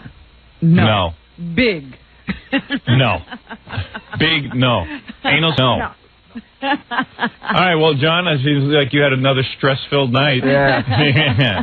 How do you do it? You got to see, sweat's like pouring down my face. Yeah, well, I mean, it's pretty uncomfortable. You've just managed to irritate just about everybody. Even the guy that liked you. Even the guy that liked you hated you by the end of the night. Well, good for you. Thanks. Another jam-packed night of celebrity and fun, and congratulations to Paul Sorvino and his restaurant. Yes, kick off to a new restaurant in Manhattan. There you go. But you have an open invitation, Howard, whenever you want to eat there. Thank you. Thank you. There you go. Now, after that, I wouldn't. Yeah. I'm sure Paul Sorvino will ask me in his restaurant. All right, very good. We'll take a break, and we'll be back with a lot more right after these words. I went bike riding and worked out with weights yesterday, and I don't know what I'm really working toward here, because even if I look good, what good is it? And you know what? My body never changes anyway. I worked out with weights. I went bike riding, and it still looked like a horse's You did ass. 21 miles. Where is this time coming from? I don't know. It doesn't take me that long. I zip. So how long does 21 miles take? Hour and a half. And then you go and work out with weights? Yeah, for about a half hour. That's 2 hours. Yeah, I tried to get out there yesterday, and now I'm like wasted. My wife's even got the fitness bug, which I'm real happy about. Yesterday she calls me up. She was going to go to the track and run. Now she runs, which is great, because I want her ass to tighten up and her thighs and everything. Because, you know, she's had 3 kids. What's your excuse? And I'm used to seeing strippers, you know what I mean? What is your excuse? Oh, I looked at your droopy butt yesterday. Yeah, well. So I don't know, you know, like, and I look at strippers all day, so you got to admit I'm pretty. Well, you should stop. That's what you should do. I know. I mean, there was a girl in here yesterday, the Ivy League stripper, who had a perfectly heart-shaped ass. Oh, my God. I was like, I said to Ralph, how does a girl get an ass like that? He goes, it's genetics. You had to ask Ralph. Yeah. God-given ass. God-given ass. So, I look at that all day, and I got to go home and look at my wife and, you know, get worked up. So I like that she's running, and she's starting to really get nice and slim, and people are complimenting her. But then she calls me up. She's into this for about 2 weeks, this running. And she calls me up yesterday. Oh, I have shin splints. I can't run anymore. I go, Allison, get out there and run. Ignore it. You don't have any shin splints. You couldn't possibly. She hardly runs. She doesn't even do a mile. And she's got shin splints. Yeah. The two of you athletes are incredible. I said, how could you possibly have a shin splint? There are people who run 20 miles a day, they don't have shin splints. I can understand if she, you know, ran 20 miles. I said, just ignore it and get out there. There's nothing wrong with your legs. Yeah, can you imagine shin splints come from years? Constant pounding. And you don't believe she's running that hard, huh? Robin, she does a 12-minute mile. She just finally worked up to a 12-minute mile. Now, would you explain to me? That's almost walking. You can walk faster than that, can't you? You could crawl faster than that. Because she always says, I always say that to her. She goes, guess what? I worked up to a 12-minute mile. And I go, Allison, you can walk faster than that. And she goes, you don't encourage me. Yeah, I mean, we had a fitness test when I was in the military. Yeah. And we had to do a mile in 14 minutes, and we walked it. Yeah, you walked. I mean, you could take a stroll in 12 minutes. You could stop for lunch and still finish a 12-minute mile. Christopher Reeves is faster now than that. I'm like, you know, I go, Allison, a 12-minute mile you're crowing about? She goes, you don't give me encouragement. You're not nice. You're not blah, blah, blah. And how long has she been running now? 2 weeks, 3 weeks, I don't know. Oh, I thought this had been for a while. Well, no, she worked up to the 12-minute miles. She's been doing 14 and 15-minute miles. And then she said that she's blowing people off the track. She stopped and had a cigarette. Yeah. I said, you're kidding me. I said, you know what you need to do? You need to run with some other people who are a little more motivated, because you're not pushing yourself. Is she going out by herself? Yeah, a lot of times herself, yeah. She's no FloJo. So then she calls me from the car yesterday to tell me that a terrible disaster has happened and that she has shin splints. And how did she discover this? She diagnosed herself. Yeah. I said, you know what it is? You're starting to move your body a little bit. Your legs ache a little. That's all. That's all that is. Muscle pain of stretching her muscles. Yeah. That's all. But she's got shin splints according to her. Yeah. And she must quit. She doesn't even know it. She's already stopping. She has to take a few weeks off. This is a woman who's she's getting lapped by a guy in a wheelchair. He's out lapping her. Better call her. There's a lady with a walker. Yeah. And whenever I say that a 12-minute mile is worthless, that's like no aerobic activity whatsoever. Well, it may be for her, depending on how out of shape she is. Oh, man. But I mean, 12 minutes. 12-minute mile. It actually slows down. Yeah, because she says to me, oh, my heart rate was up to 120. And I go, Allison, your range should be 150 to 160. Oh. Not really 150 to 160. Well, I want to thin quick. Walt Disney's heart rate is higher. And he's on ice somewhere in the ocean. Is that my wife? Oh, good. Uh-oh. Hope she's not mad. I mean, hi, honey. Hi, sweetheart. Howard, this is it. Oh. I'm not even talking to you anymore. Al, you can't possibly have shin splints. Howard, I'm not talking to you anymore. Stop taking yourself so seriously. Yeah, well, stop saying every little, every little thing. You can't share your shin splints? Oh, come on. No, don't get so sensitive. Because he makes fun of me, and I'm sick of it. Oh. No, I really... Oh, you're so sensitive. I am. Yeah. No, seriously. By the time you realize... I'm just trying to motivate you. You don't... No, it's not motivating. Wait, I have your music for you, the Olympic music. Dun, dun, dun, dun, That's not motivating. You haven't even noticed... What? You haven't even noticed that I've stopped talking to you. Oh, you stopped talking? She comes home yesterday and she says to me, you haven't noticed that I stopped talking to you. And I go, I like it. Good. When did you stop talking, Allison? Several weeks ago, I learned my lesson. You did not. Book party. We love talking to each other. After your book party, I get in the car and he goes, so? And I go, nothing. Yeah. I thought you were rewarding me. No, I'm rewarding myself. Oh, stop it. You love me. Don't say that. V. West comes up to me and she goes, Allison, I'm not even going to talk to you. Yeah, but you're lucky. Who wants to talk to her? Well, absolutely, but still, in general. You love talking to me. It's your favorite activity. It was. Yeah. It was my favorite. No, but you couldn't. I was just saying to Robin did some running. You can't possibly have shin splints. You can't. You can't. Al, you don't run enough. Well, I hope I don't. You don't. Killing me. It's just the muscles in your legs are being used for the first time in years. Well, how come at the beginning nothing hurt? You weren't using it. You were walking. Well, that's the excitement of running. Your legs are starting to actually get muscular. And there's got to be a little bit of sort of discomfort. I hope that's what it is. No pain, no gain? Yeah. No, because she's convinced she has shin splints. And when I say she doesn't, she gets all mad at me like Howard, this. Why are you mad at me?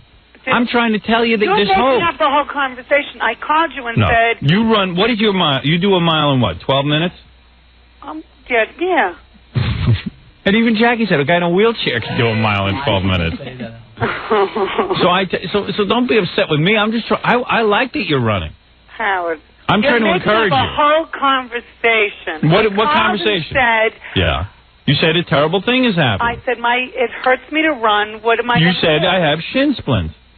I think. Where did she even learn the term? Because you read them in a book. I had it before. Yeah. I'm telling you, you know what you get shin splints from? People who run 5 to 10 to 15 miles a day, every day on hard pavement. Tumblers. After 5 years of running.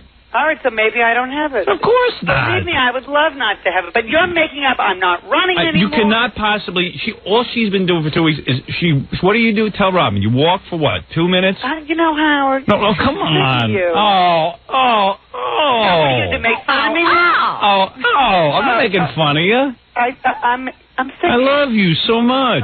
Well, I love talking about you. You're my life. 2 minutes. Wait, it's 2 minutes of walking. And 4 minutes of running. And then. And this is how you guys. No, but that you do that about 6 times. Yeah. And then you do what? That's it. That's it. It's like a 36-minute thing. But what's the next increment up? Whatever I mean, I actually modified the whole thing because there was no. Right away, she's an expert. She modified it. I'm doing my own thing. She hasn't even sweated yet. Yes, I have. And I like that she's doing it. Sweat. All right, I had enough of your. You know, if you have shin splints, you probably got them from running to your nail appointment to your foot massage appointment. She's got the life. But when she called me with shin splints, I said, "There's no way she could have shin splints." No, but I am. This is it. You're not having any more conversation. Oh, stop it! How does she get to the track? She drives the car. That's what I drive. No, I don't want. Shatner? Yeah. Should I try and do it the week that 𝗻𝗄𝗍 is sitting in? Oh, that'd be good. Yeah? That'd be great. Hi, Bill.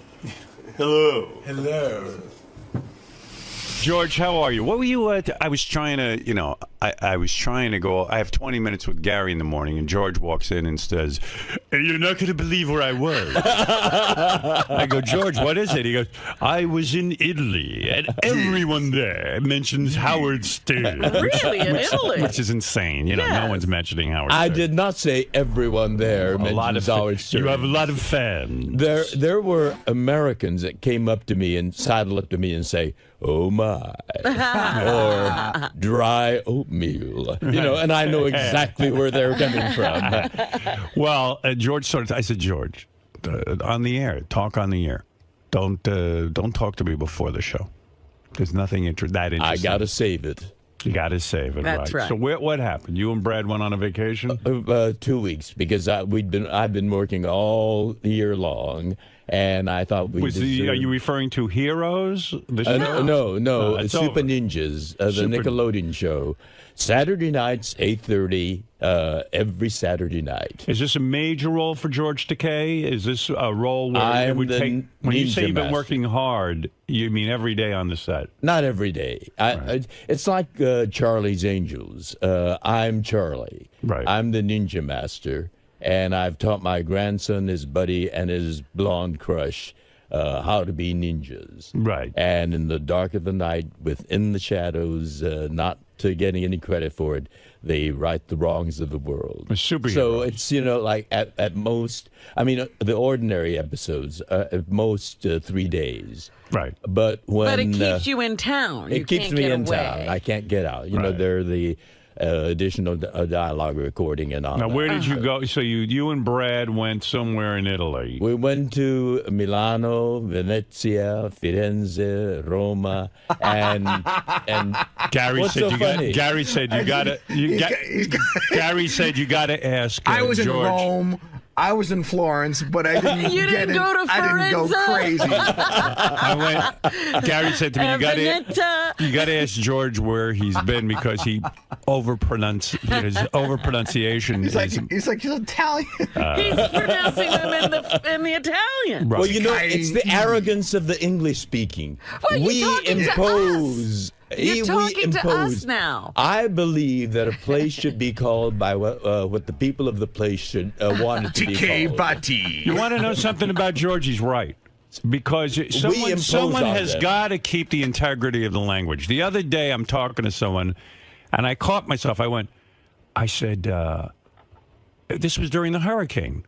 And I said to my wife, they're carrying on like they're expecting a tsunami. And she goes, tsunami? I go, yeah, tsunami. Yeah, I said, Jesus Christ, George taught me that. And I'm actually saying it now, tsunami. That's the way it's pronounced. You're right. Hey, George, where's a place you went to that starts with an S? Sorrento. Oh, magical, a dreamy place, paradisical. And your favorite hotel was in Amalfi. Yeah, so you were there too? We were there too. Is there an extra L in there? Amalfi. Yeah. Amalfi. There's a hard L in there. Portofino. I mean, the Amalfi Coast is just absolutely dreamlike. Yeah. I fell in love with Red Bed. Was that your first time? No, I've been there many times. Let me ask you something. Because this is another thing, like with the Fred discussion. What do you do in these places that's so dreamy and so dreamlike? I mean, well, the places are dreamy. He said. Yeah, but what do you do? Amalfi you stand there and look at it?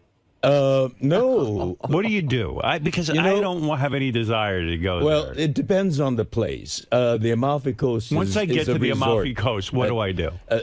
But the other parts. Let me hear your routine. Well, I mean, in Florence, for you English speakers, we go to the museums. I mean, we saw David, Michelangelo's David. Oh. You must have fainted. Incredible. Let me understand something. And those statues with six packs, and oh my goodness. So it's a big gay thing. No, it's not gay. You look at it's statues. A human thing. I mean, for hundreds of years, people have recognized it. So when you go to Florence, you sightsee. You walk around and you look at things. You take pictures or no? We take pictures of ourselves at those monuments, at the location. Yeah. You stand next to David, and Brad takes a picture of you and David. Right. I see. Or we get people to take pictures of us by David. What's so funny about that? Must be the greatest. Just you stand there with Brad. And it's usually people that have sidled up to us and said, "Oh my!" Right. So we get them to take pictures of us. Do you ever do funny photo? Like, do you ever give David a BJ and Brad? You can't get close to him. You can't. They Brad have jerked off to the Mona They have Lisa. ropes there. We'd love to. I'm a tactile person, so yes, I'd So these love vacations are great because you walk around and you look at things. You take in culture. The walking around part, it was 90 degrees in most of Italy. So, you're sweaty and grungy. But we had guides that we hired a guide, and they took us there when it was the down period. And we had more or less, like the Sistine Chapel. We saw it at about 8 o'clock at night. I see. But when you go down to the Amalfi Coast, you go there to relax. And what do you do? That's more resort. And we celebrated our anniversary there. Your wedding anniversary. Yes. Do you when you're and you have an anniversary coming up soon. When you're in the Amalfi Coast, so you and Brad are relaxing. You get a luxurious room. You share a bed with a terrace. Right. You have a terrace. And do the Italians give a hard time because you're sharing a bed with a man? Did anybody give you? They are very sophisticated. They're very open it's a Catholic society. country, but we had no problems. And so you get in there, and you guys, I guess, imagine you get into your swim trunks immediately to get down to the beach. Is that correct? Well, they have a pool there. They have a pool, so you're going to sit by the pool with Brad. Yes. Okay. What do you swim in? What do you mean? Our swimming trunks. What are your trunks? Are they Speedos? I picture you in a Speedo. I didn't. Yes, I do have a Speedo, but I did not take my Speedo. What did you wear? What did you wear? Did you wear boxing trunks, boxers? Boxer trunks. Boxer trunks. Yes. Like surf shorts. And what does Brad wear? Does he wear a Speedo? Brad likes to keep his T-shirt on. He keeps his T-shirt on because he's fat. Well, he doesn't like me to use that word. Right. But he's substantial, yes. Right. And what does he wear for trunks? And, he was so flattered. One of the Howard Stern fans asked, "Is that Brad?" And I said, "Yes, this is Brad. Meet Brad." Andrew or whatever his name was. And he says, "Oh, he's not as fat as you said he was." Now, your point is, Brad was very flattered. Brad used to be ripped like Michelangelo's David. He was. Yeah. He was. Yeah. And so you sit by the pool for how long? Hours? No, we just, sip a Campari or we discovered what do you limoncello. Do? You what? You sip a Campari. A Campari. Campari. Campare. Campri.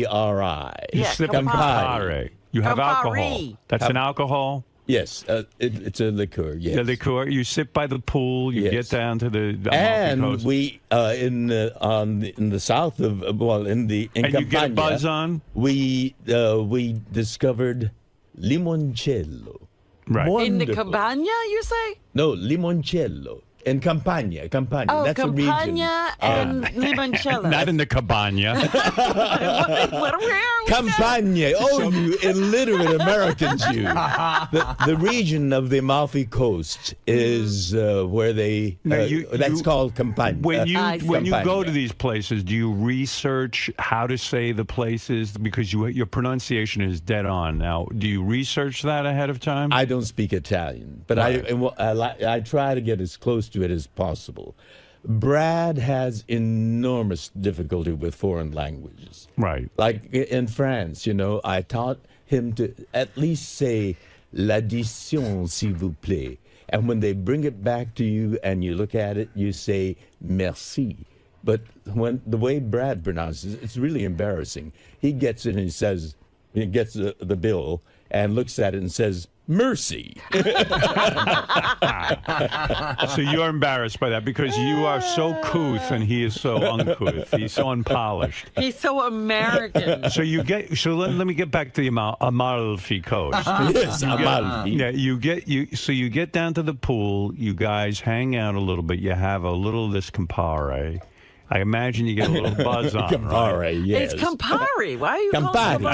I don't know. I'm trying to talk like that. Campari. There are a lot of Italians that listen to you too. They'll take umbrage with your pronunciation. And you and Brad are there, and then we drink a little. You get buzzed. Oh yes, and then we get dressed and we. Whoa! One of the wonderful things about you go back to the room. Yes. And now you're buzzed. You're in Italy. It's the most romantic place on Amalfi. Yes. Does Brad, I know Brad fucks you once a week or blows you once a week. At least. Right. Mostly it's once a week. And you want a lot more.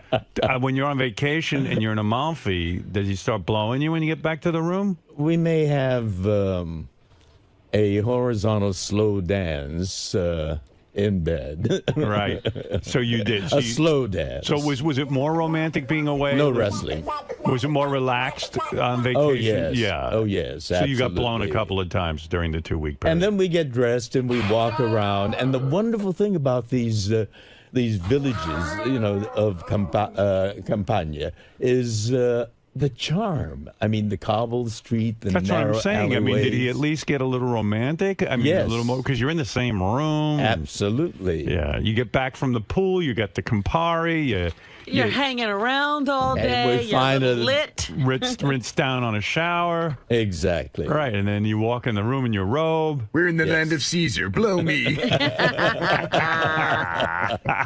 Oh, yeah. We went to Pompeii, and I recited from Julius Caesar in the forum there, and there again. What did you do? There was another. You got up on stage. Did you do Mark Anthony's speech? No, I did Cassius's speech. Oh, really? Yes. Well, let me understand this because I'm not following along. You're telling me you went to a certain place where there was a theater, an outdoor theater. Pompeii, the ruins of Pompeii. And all of a sudden you were moved by this because you are an actor. You got up and started to do a scene for whoever was there? From Julius Caesar. Right. This was not a paid performance. No. It wasn't.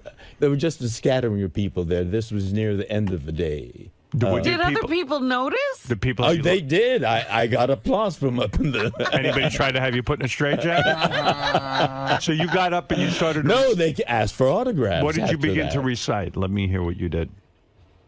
I know that virtue to be in you, Brutus, as well as I do know your outward favor.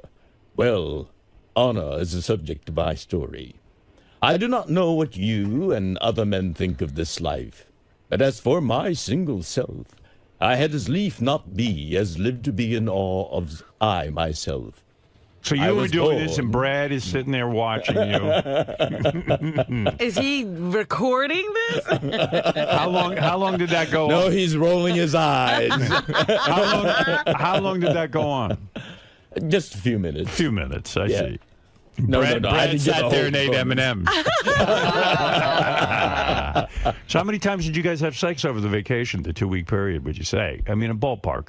Well, we made love almost every evening. Oh, wow. Oh, see? Wow. It may not have been sex. Oh. What does that mean?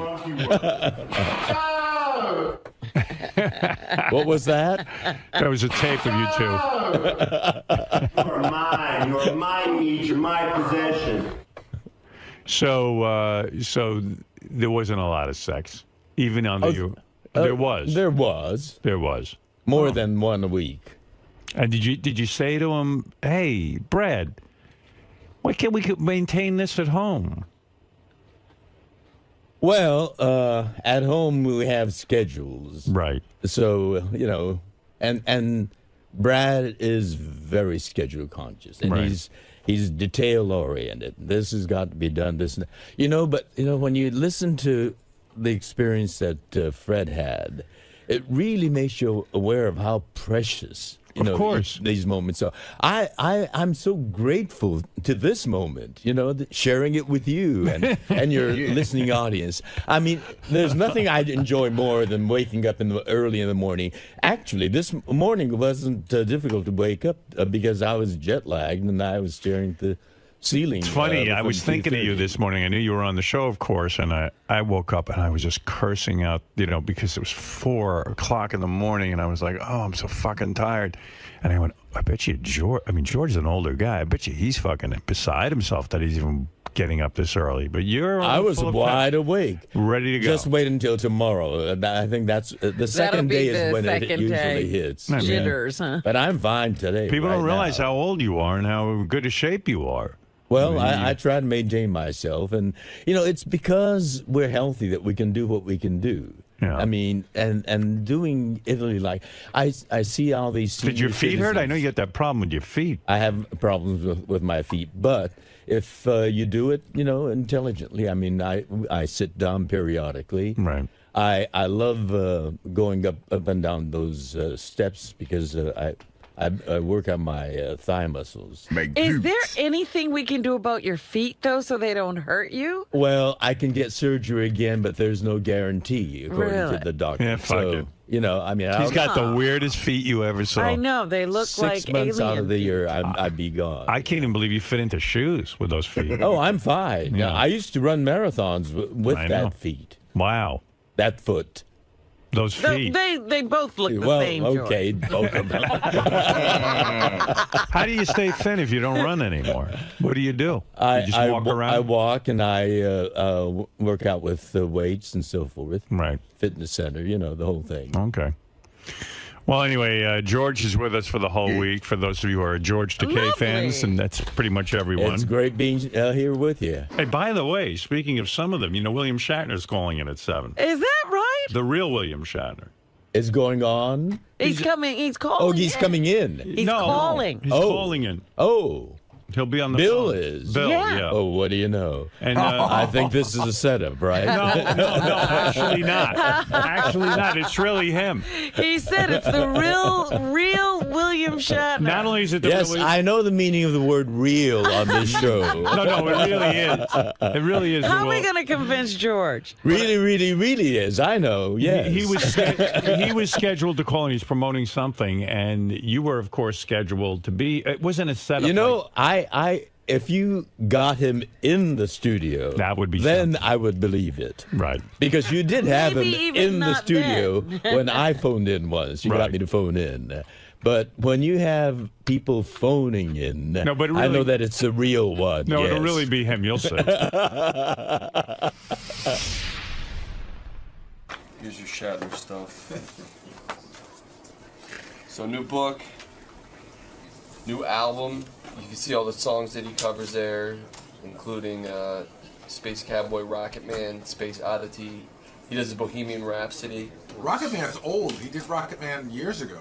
This is a new Rocket Man. Yeah. So supposedly, he's earned about $600 million from that Priceline.com deal. Is that true? Well, that stock at one point was trading at, obviously, at $2 a share. It's now, when I looked it up on Thursday, it was trading at $526 a share. Gare. Price line? Gare. $526 a share. Wow. He was very upset that shit my dad says was canceled after a year. Wasn't sure why. He's treated like a hero when he goes to the Comic-Con conventions. He supposedly charges Why? Because of Star Trek? Yeah, he supposedly charges $75 for an autograph and $95 to pose for a picture with a fan, for a professional picture with a fan. You know, he has that Shatner Raw Nerve. It's that interview show he does on Bio. Right. He interviewed one of the snipers from Washington, D.C. And that whole thing, which was like a big get, like, you know, no news agency was even able to get them. Must have been a Star Trek fan. He says he's finally admitted that he thinks he's too old to be in J.J. Abrams' Star Trek movies. He doesn't think it would work. He set his principal's car on fire in high school, and he also said he was very lonely growing up. And his father didn't want him to become an actor. And he just turned 80. It's amazing. William Shatner is a very big star. He is always promoting something. He's a hardworking man. And despite what George thinks, George was booked to come here and William Shatner was booked. I did not do any kind of setup. This was not a plan. Yeah. Bill. Howard, that conversation was unbelievable. You know, isn't that something? That is a classic, man. That is unbelievable. It is very funny. In fact, it's odd because I looked over and, you know, and honestly, I did not plan it this way, but George is here. You know, he comes in and does announcing for us. I didn't plan it, and he was laughing at that, and well, you were he laughing. doesn't even think the real William Shatner will be calling in. George, I assure you it's the real William Shatner. I know. He sounds very real. Here we go again. Here we go again. Yeah, well, you know... You're very good, Bill. I'll play along. No, it really is Bill. Yes, of course it is. It is. It's Bill. Hi, Bill. How are you? The cops are after me. Open the studio with your... George, do you not believe that's William Shatner? What? No, it sounds very much like it. It is. Yes. It is him. It is the real William Shatner. It's the real one. It is the real one. I love the real one. Bill, I'm sitting here, Mr. Shatner. I'm sitting here reading that you are promoting a brand new record album. Yes, I'm calling you. I mean, you and I are buddies. I haven't seen you in a long time. I know. And I would call you at any time, but not at 4 o'clock in the morning. Right, but what I'm saying is, why are you on? I'm looking at the different songs you recorded on the new album. Unbelievable. Why are you doing Rocket Man again? You've done that already. I know. Was it time to bring that up again? Exactly. What was wrong? So that, but that isn't the only song. My God, man, Ian Pace is on the record. It's called "Seeking Major Tom," and it drops October the 11th. And Bootsy Collins and Patrick Moraz. Hey, Brad Paisley, Sheryl Crow, and Lyle Lovett are on the record. There's never been a collection of musicians that have been on one record. Ernie Watts, Warren Haynes. But why did you record Rocket Man a second time? I mean, Richie Blackmore, Candace Knight. Are you kidding me? Is Rocket Man like the only song Peter you know? Frampton, John Welton, Wayne Kramer, Carmen Appice. Come on, all these people. Carmen Appice. Appice, yes. What did he just say? Appice, but I'm not sure. Maybe he's right. Bill. Has Carmen ever told you how to pronounce his name? Bill, why? Has Carmen ever asked you to pronounce his name? No. No, me neither. So how do you know? I don't know. Bill. How do you pronounce Nick Valenci? Valenci? Yeah. How do you Edgar pronounce Pro. sabotage? Dave Davies? That's why. What about sabotage? How do you say sabotage? Which do you say, honestly, Bill? Sabotage or sabotage? That's the way. I'm calling you from Toronto, and sabotage up here. So, where did you learn the expression, my record drops? Yeah, I that know. was interesting. And why does it drop October 4th, October the 11th on a Tuesday, and the book, Shatner Rules, which is a great book about the power of saying yes, drops October 4th. Why do they use those terms? Did you write this book, Bill? Why on a Tuesday? Bill, did you write the book, or do you? You have so many books out. I wrote the book. Who else could write the book? Right. This is not a novel, though. It doesn't sound like a novel. No, it's a book about things that I've done and the power of saying yes.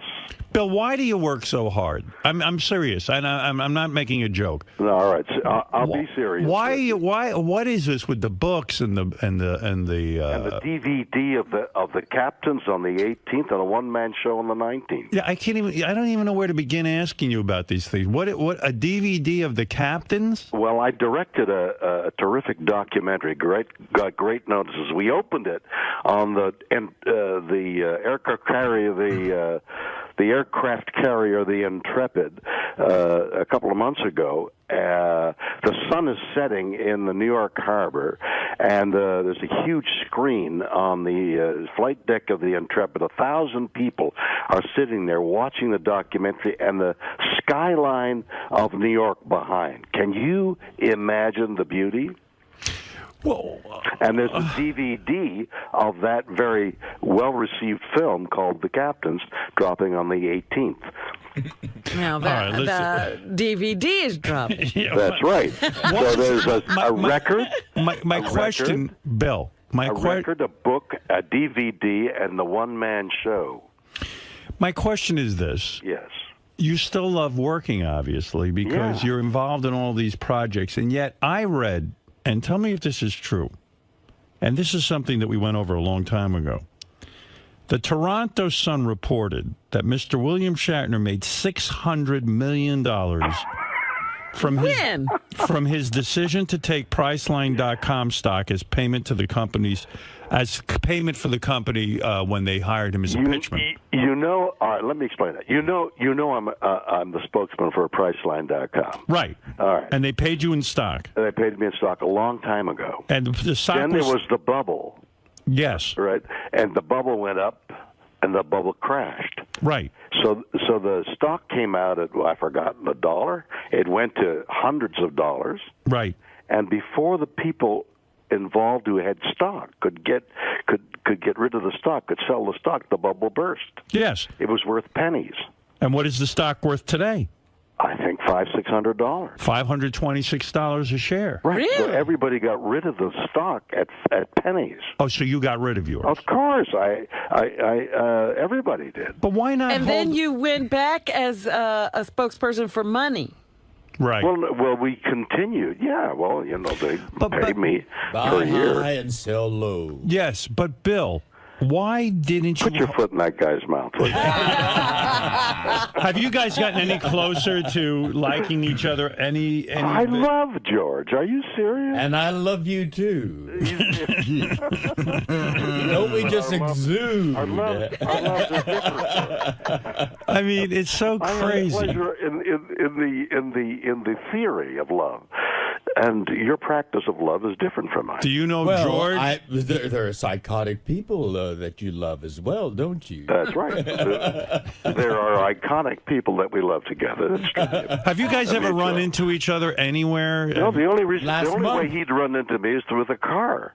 Did you run into me last month? Did I run into you last month? Yes. No. Oh, there you are.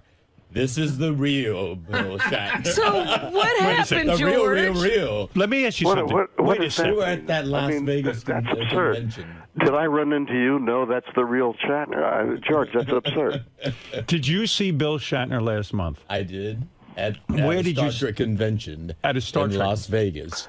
And we crossed in the hallway. We crossed paths. Bill didn't even notice you. I didn't notice him. It was the real Bill, the very real flesh and blood Bill. Did you say hello? Who said hi, George? And I looked, because I was in conversation, And I looked and I said, "Oh, hi, Bill," and we were like ships in the night. That was it. Yeah, that was it. Bill, do you not remember that? Well, I was directing a documentary for 5 days called the documentary is called Fanatics, and it's a look at why fans come to conventions, and it's going to be another, I think, a terrific film that once we finish editing it. But Bill, and I was immersed as a director in a film. I was paying attention to nobody.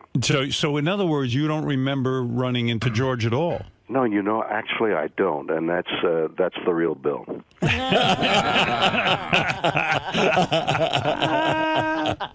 I love that you two have this feud. I love it. I don't have a feud. I don't know what's the matter with George. He only thinks I'm psychotic, and he doesn't understand me. But George, that makes you interesting. Your psychoses make you interesting.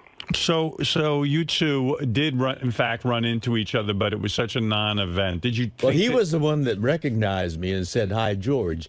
You know, the convention hall hallways, they're really wide hallways, and I had about 3 or 4 people around me. Yeah, sycophants, I believe they call them. Sycophants. Right. No, they were the people that were with the convention, and they. Hustle. Do you resent that Bill gets way more money for his appearance? No. He was the star of the show. Do you know that Captain Kirk? Bill, is it true that you get $75 for an autograph and $95 to pose for professional photos with fans? We don't do that kind of thing. You don't? Well, I mean, professionally, that's a sort of a cheap thing that people. But there was this whole. Wait a minute, Bill, because there was this whole list of charges that were put into an ad we were reading. I can't control those ads. I mean, my hands are tied. George, all I can do is a genuine Bill Shatner does that. All I can do is conduct publicity for a book called Shatner Rules. Shatner Rules, October 4th. George, what do you charge for your autograph? I think no, I don't charge. It's the convention that charges it. I think they charge $45. $45. So Bill gets $75 twice. Wow. But remember, there was also like a private reception with Bill for like $500. What has this turned into? I don't know. I'm just trying to find out what's going on. Howard Stern got $100 million. Let's talk about that. Do you notice how cheap the programming is? Bill, my point is you don't have to work that hard. That was what I was saying. You have a lot of money. The point. I don't. But by the same token, Howard, you're doing what, 5 a week? No, 3. Oh, really? What's happening on the other 2 days? I'm relaxing. What are you doing? I'm resting up. Right. With your feet elevated because your ankles are swollen. Oh, they actually are. You have no idea. Well, I mean, cut some hair. I mean, God, why are you working so hard, Howard? I'm not, actually. You got $100 million. The rest of us are running around trying to sign an autograph. In other words, your point is it isn't about the money. You enjoy working. Listen, this book is all right, the book is called Shatner Rules. The record is unbelievable. Shatner Rules, your guy. I don't believe it. That's how unbelievable it is. What don't you believe? What don't you believe? He said it was unbelievable, so I'm agreeing with him. Bill Shatner's new book, Shatner Rules, your guide to understanding the Shatner-verse, so to speak, and the world at large, is in stores October 4th. Bill, it drops. It drops. And that's exactly with a right. thud. And what drops, Howard, what drops October the 11th? Bill's new album, Seeking Major Tom, hits stores October 11th. I haven't heard any of the tracks, but it does. How come we're not playing tracks? I don't have it. You don't have it yet, but it's coming out. It'll be out there in the next few days. Well, will you come in and sing a song I'm for coming us? to New York. I'm coming to New York to do publicity for it, and you'll drop a song. And I don't think George will be here. I don't think I'll come then. You want to be here when George is here. I got to be there when George is here. Right. Well, let me just tell you, I'll update you on George since you guys never talked. George just got back from the Amalfi Coast. He went on a love romantic 2 weeks with his husband, Brad. Oh, great! That's the gentleman he married without inviting me. Right. That's right. You did get an invitation, Brad, Bill. see, now there. And you made a big issue of it. Talking about. And by the way, Bill, he's confusing me with Brad, and that's the problem. And would you have ever made love to William Shatner if he that he was gay? I love him. I said on the air publicly, I love Bill Shatner. Yes, but Bill said publicly on the air that he thinks I have a psychosis. All right. Yes. Well, Yes. I think that hasn't got much to do with love. You can love a person with a psychosis. Well, there's something wrong with that person then. I'm not saying I'm not psychotic. I'm saying you're psychotic. Bill, also, the TV comedy, The Shit My Dad Says, was canceled. What happened there? I don't know. We had 11 million people watching. We were in the top 20. That's a hit. I think that the things that CBS had to do with 2.5 Men, and by the way, I'm doing the roast, the Charlie Sheen roast on Monday. I'm appearing on the roast. It's very, very funny. It's funny, but it's sort of sad, isn't it? Well, I didn't get a feeling of sadness there. He was up and at him, and they had some really fun people to mock him. And you know what? But Bill, seriously, in your career, you've been very wise. When you latch onto something good, you go with it. You milk it. You did. Well, that's showbiz. You never know when the next successful. You're right, and you're grateful for when you get a hit show because you know how difficult it is. Yep. Do you look at a young punk like Charlie Sheen and go, you know what, son, you pissed away a great opportunity. Do you want to just shake this guy? Well, honestly, I think a lot of people wanted to shake Charlie. He's very talented. He's a personable guy. He comes from a wonderful theatrical family, if you will. And, he got caught up. But there's a crazy intelligence there somewhere that, even when he was on his tirades, he was having fun and he was coining phrases, and we still talk about it. And so, yeah, he had an opportunity. He was there 8 years. I presume he saved some money. I mean, he was being paid so much. Right. But when you see a guy like that spin out of control, you know that it's like, you know what, you should count your blessings sometimes and say, wow, I'm a lucky guy. And a lot of people in show business would give their left arm for a job like that. And the left thing that dangles between their legs. That's right. And so you sat there and you roasted him. Now, what do? They write jokes for you and you sit there and read them? That's a terrible way of putting it. First of all, you're standing. Right. Essentially, they write material and you deliver it. I had Michael Tyson on my left and Steve-O on my right when I was sitting on the desk. I had more damn fun. And Mike Tyson a reasonable guy, or? Oh, we started discussing philosophy on the dais in front of 1,000 people. I would have liked to have heard that. Oh, that was an incredible conversation. I would love to have talked to him. We have a lot to catch up on because I haven't seen you in a while. Someone told me this in 2011, this year. You and your wife returned home from a trip, and someone had poisoned your dog. Or dogs. Somebody hadn't. It was the help that had put down poison for the snails, and we can't have poison on the ground. So the gardeners know that they got to do green stuff and take care of snails through the green.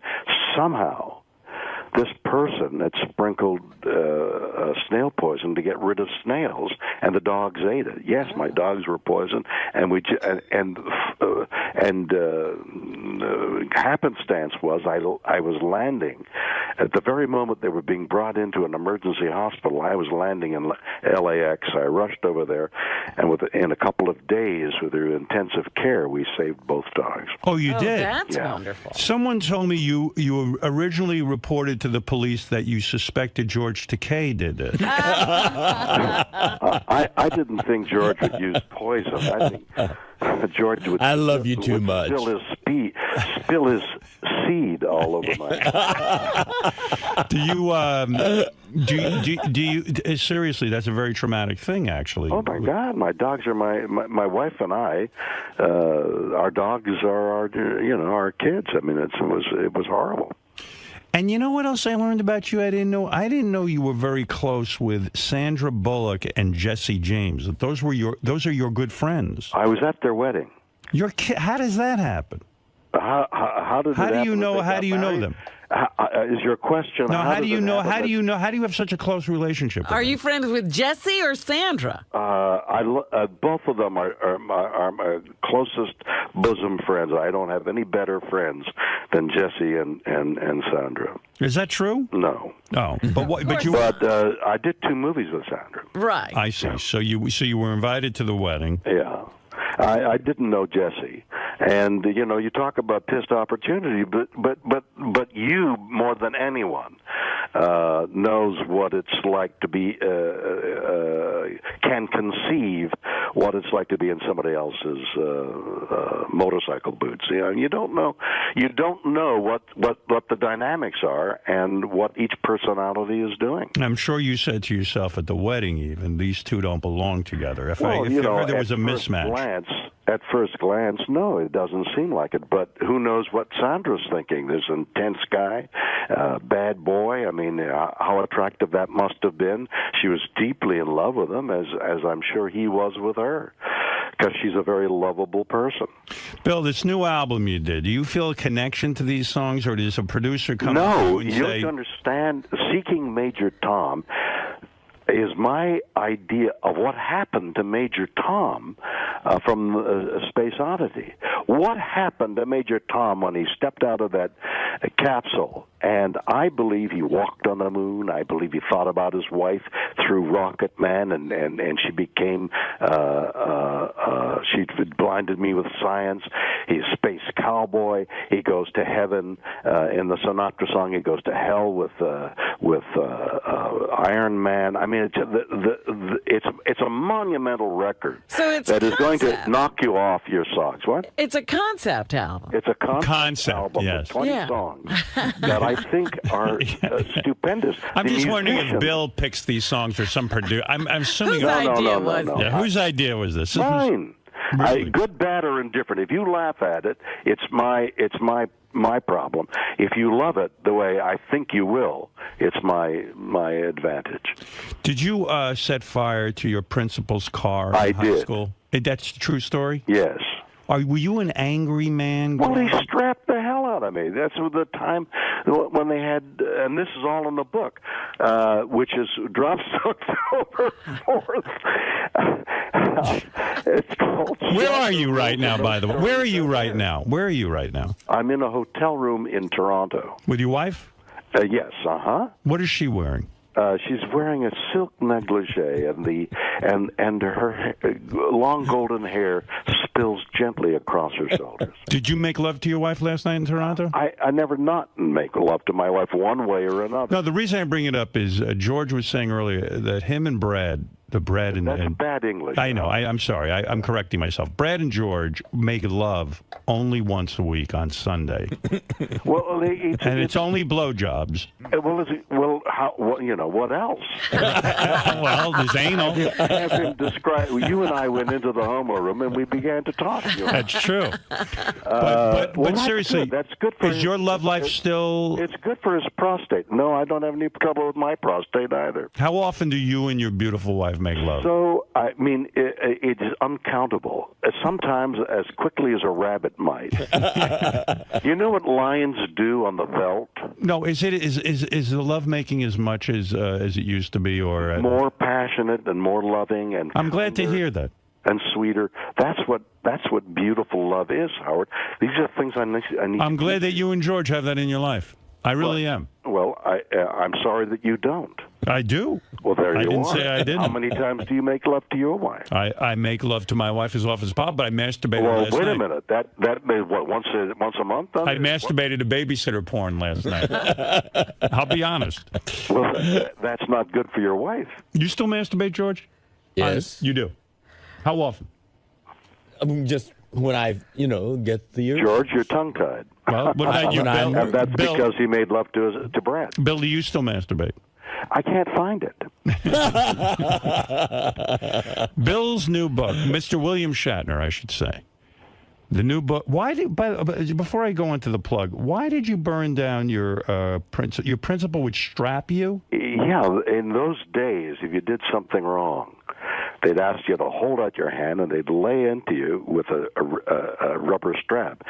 So my little group of people were so antagonized, we wanted revenge. And the police never arrested you for this? They didn't know I did it. Wow. Isn't that something? So you're turning yourself in. It's because the statute of limitations has run out. The police are all dead of old age. And the principal, when you burned down his car, was it the satisfaction that you really were after? He was raised to sainthood somewhere along the line. No, but seriously, did you get satisfaction from it? I think we lit a little fire and it didn't catch, and we just ran away. So. All right, I was saying you're some badass. That's beautiful. Yeah. Listen, Bill. Let me just say this. William Shatner's new book, Shatner Rules: Your Guide to Understanding the Shatnerverse and the World at Large, is in stores October 4th. The power of saying yes. Now, what do you mean by that? Yeah. What do you say yes to? Look, here's a perfect opportunity. Years ago, uncountable years ago, somebody said, "Be on the Howard Stern Show," and I was warned not to go. I mean, it's terrible. He'll rip you apart. When I said yes. In that time, Robin, you were there. Yes. Over the years, 20 years. It's been a lot more. It's been a long, long time you and I have known each other. What would have happened if I had said no? All this, and this morning would have not have happened. In other words, sometimes being open-minded and saying yes to a new opportunity can lead to something. Exactly, and even if it doesn't, to leave yourself open to life is positive. To say no and enclose yourself in, and that's the tendency as you get older, is the wrong idea. And my book, in a humorous and insightful way, tries to say that. So this is a philosophy book. In other words, your take on life, what you've learned in your years. But it's also a funny book. Yeah, and yet with all of this philosophy, you and George can't get together. And somehow you can't say yes to an apology. Right. What are you talking about? You got an invitation, and you made up a story just because you had your talk show coming, and you went up and down the media saying that I didn't send you an invitation, which is a blatant falsehood. All right, if you say so, George. I was amused by you. Oh, well, that's great. I seek to amuse people, and if I'm amusing, that's great. I love that you guys have like a feud because you know what? Everything's a little too perfect in your lives. You know what I mean? It's just kind of nice. We're human. There's no perfection. And I think George will like both the record and the book. And if he comes, will you read the book, George? Well, Brad might drop it on me. On your head while you're there. Bill might drop it on you. But anyway, so Bill. Yes. Mr. Shatner, come see us when you're in town, please. Howard, we'll do it again in person. I love to visit you, and I'll be in New York doing publicity for all this as well, and I'll look forward to seeing you in person. And we will talk about your father who didn't want you to become an actor.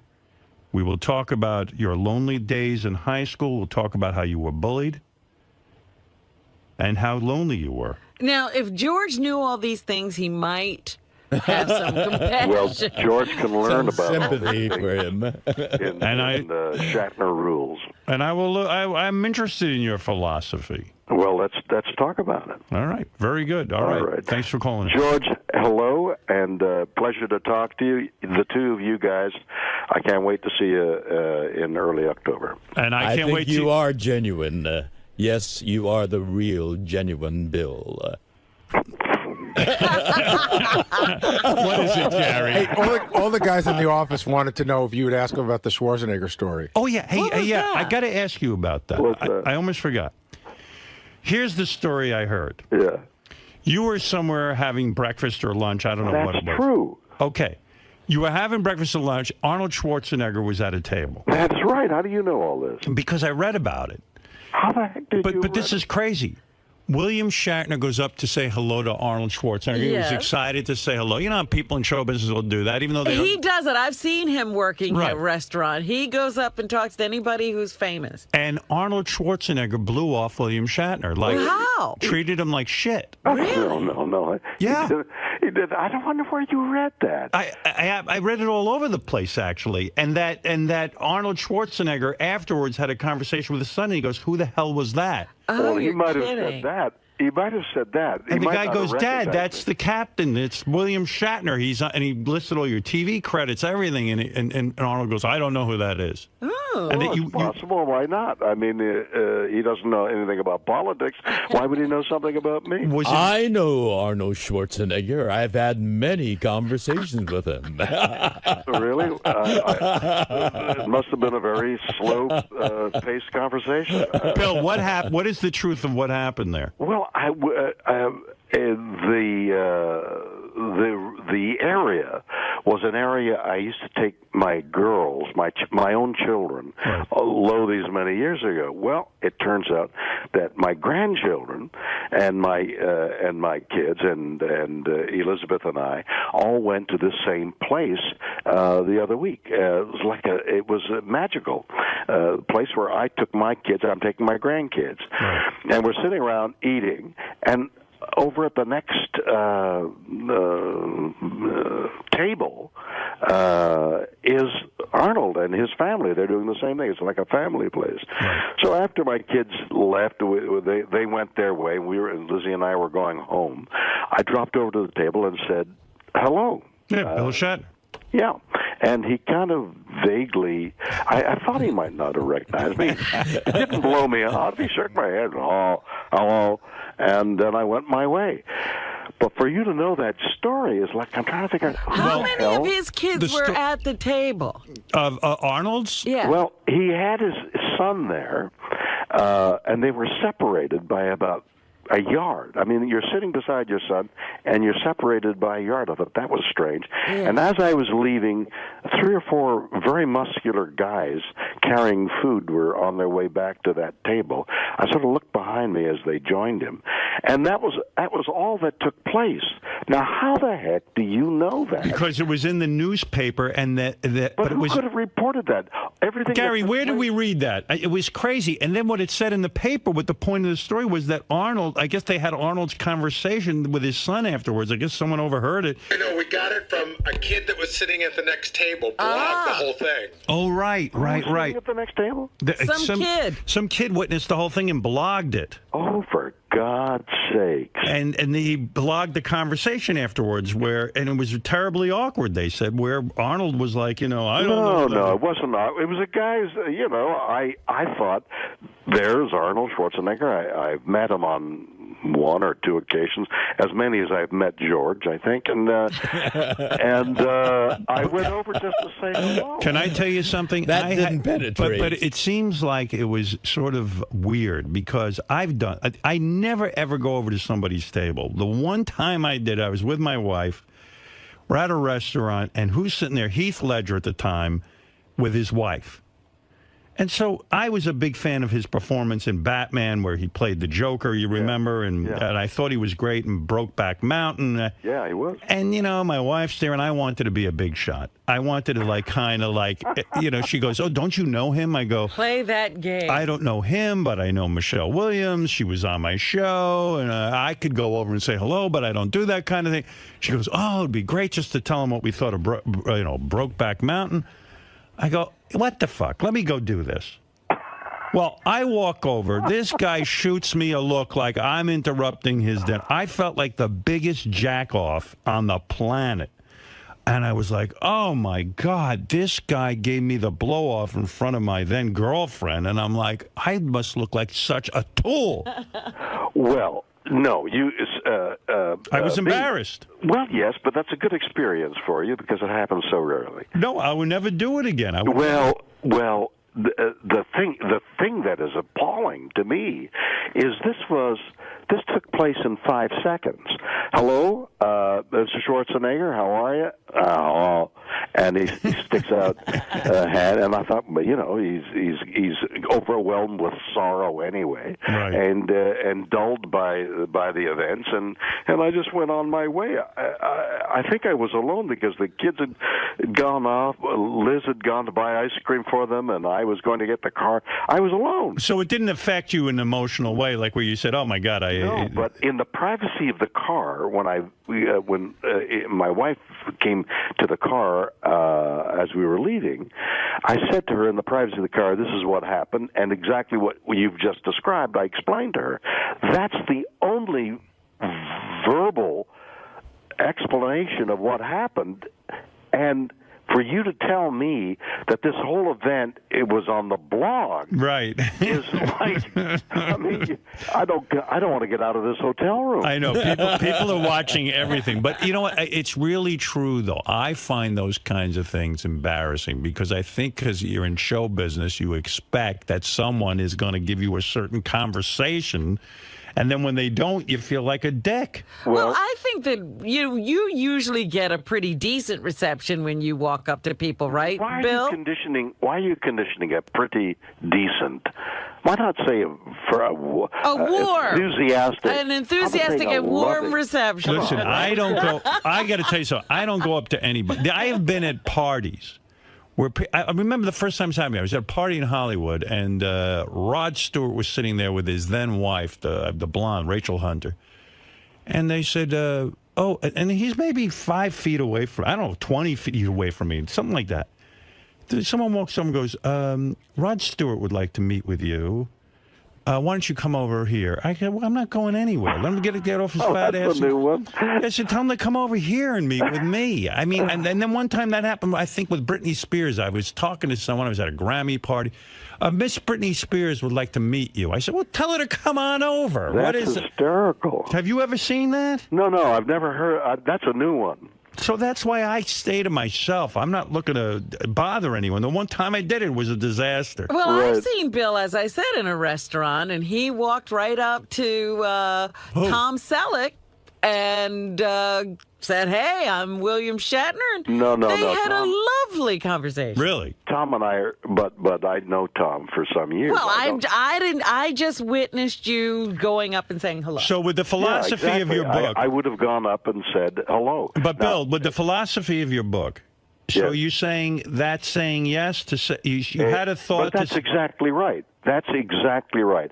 If, for example, this very incident could have been a small chapter in rather than saying I'm not going up there, I'm not going to visit him, I'm retreating. What the hell? What difference does it make whether he recognized me or not? I don't give a shit. You know. Yes, but don't you think saying yes in certain instances you could be a nudge? In other words, like sometimes your fans. Sometimes you're going to be an idiot. You're going to make an ass of yourself. So you encouraging your fans to just walk up to you when you're eating dinner? No. I'm not Should they say yes to meeting you? Stay away. I'll be very rude. But what I am encouraging people to do is to say yes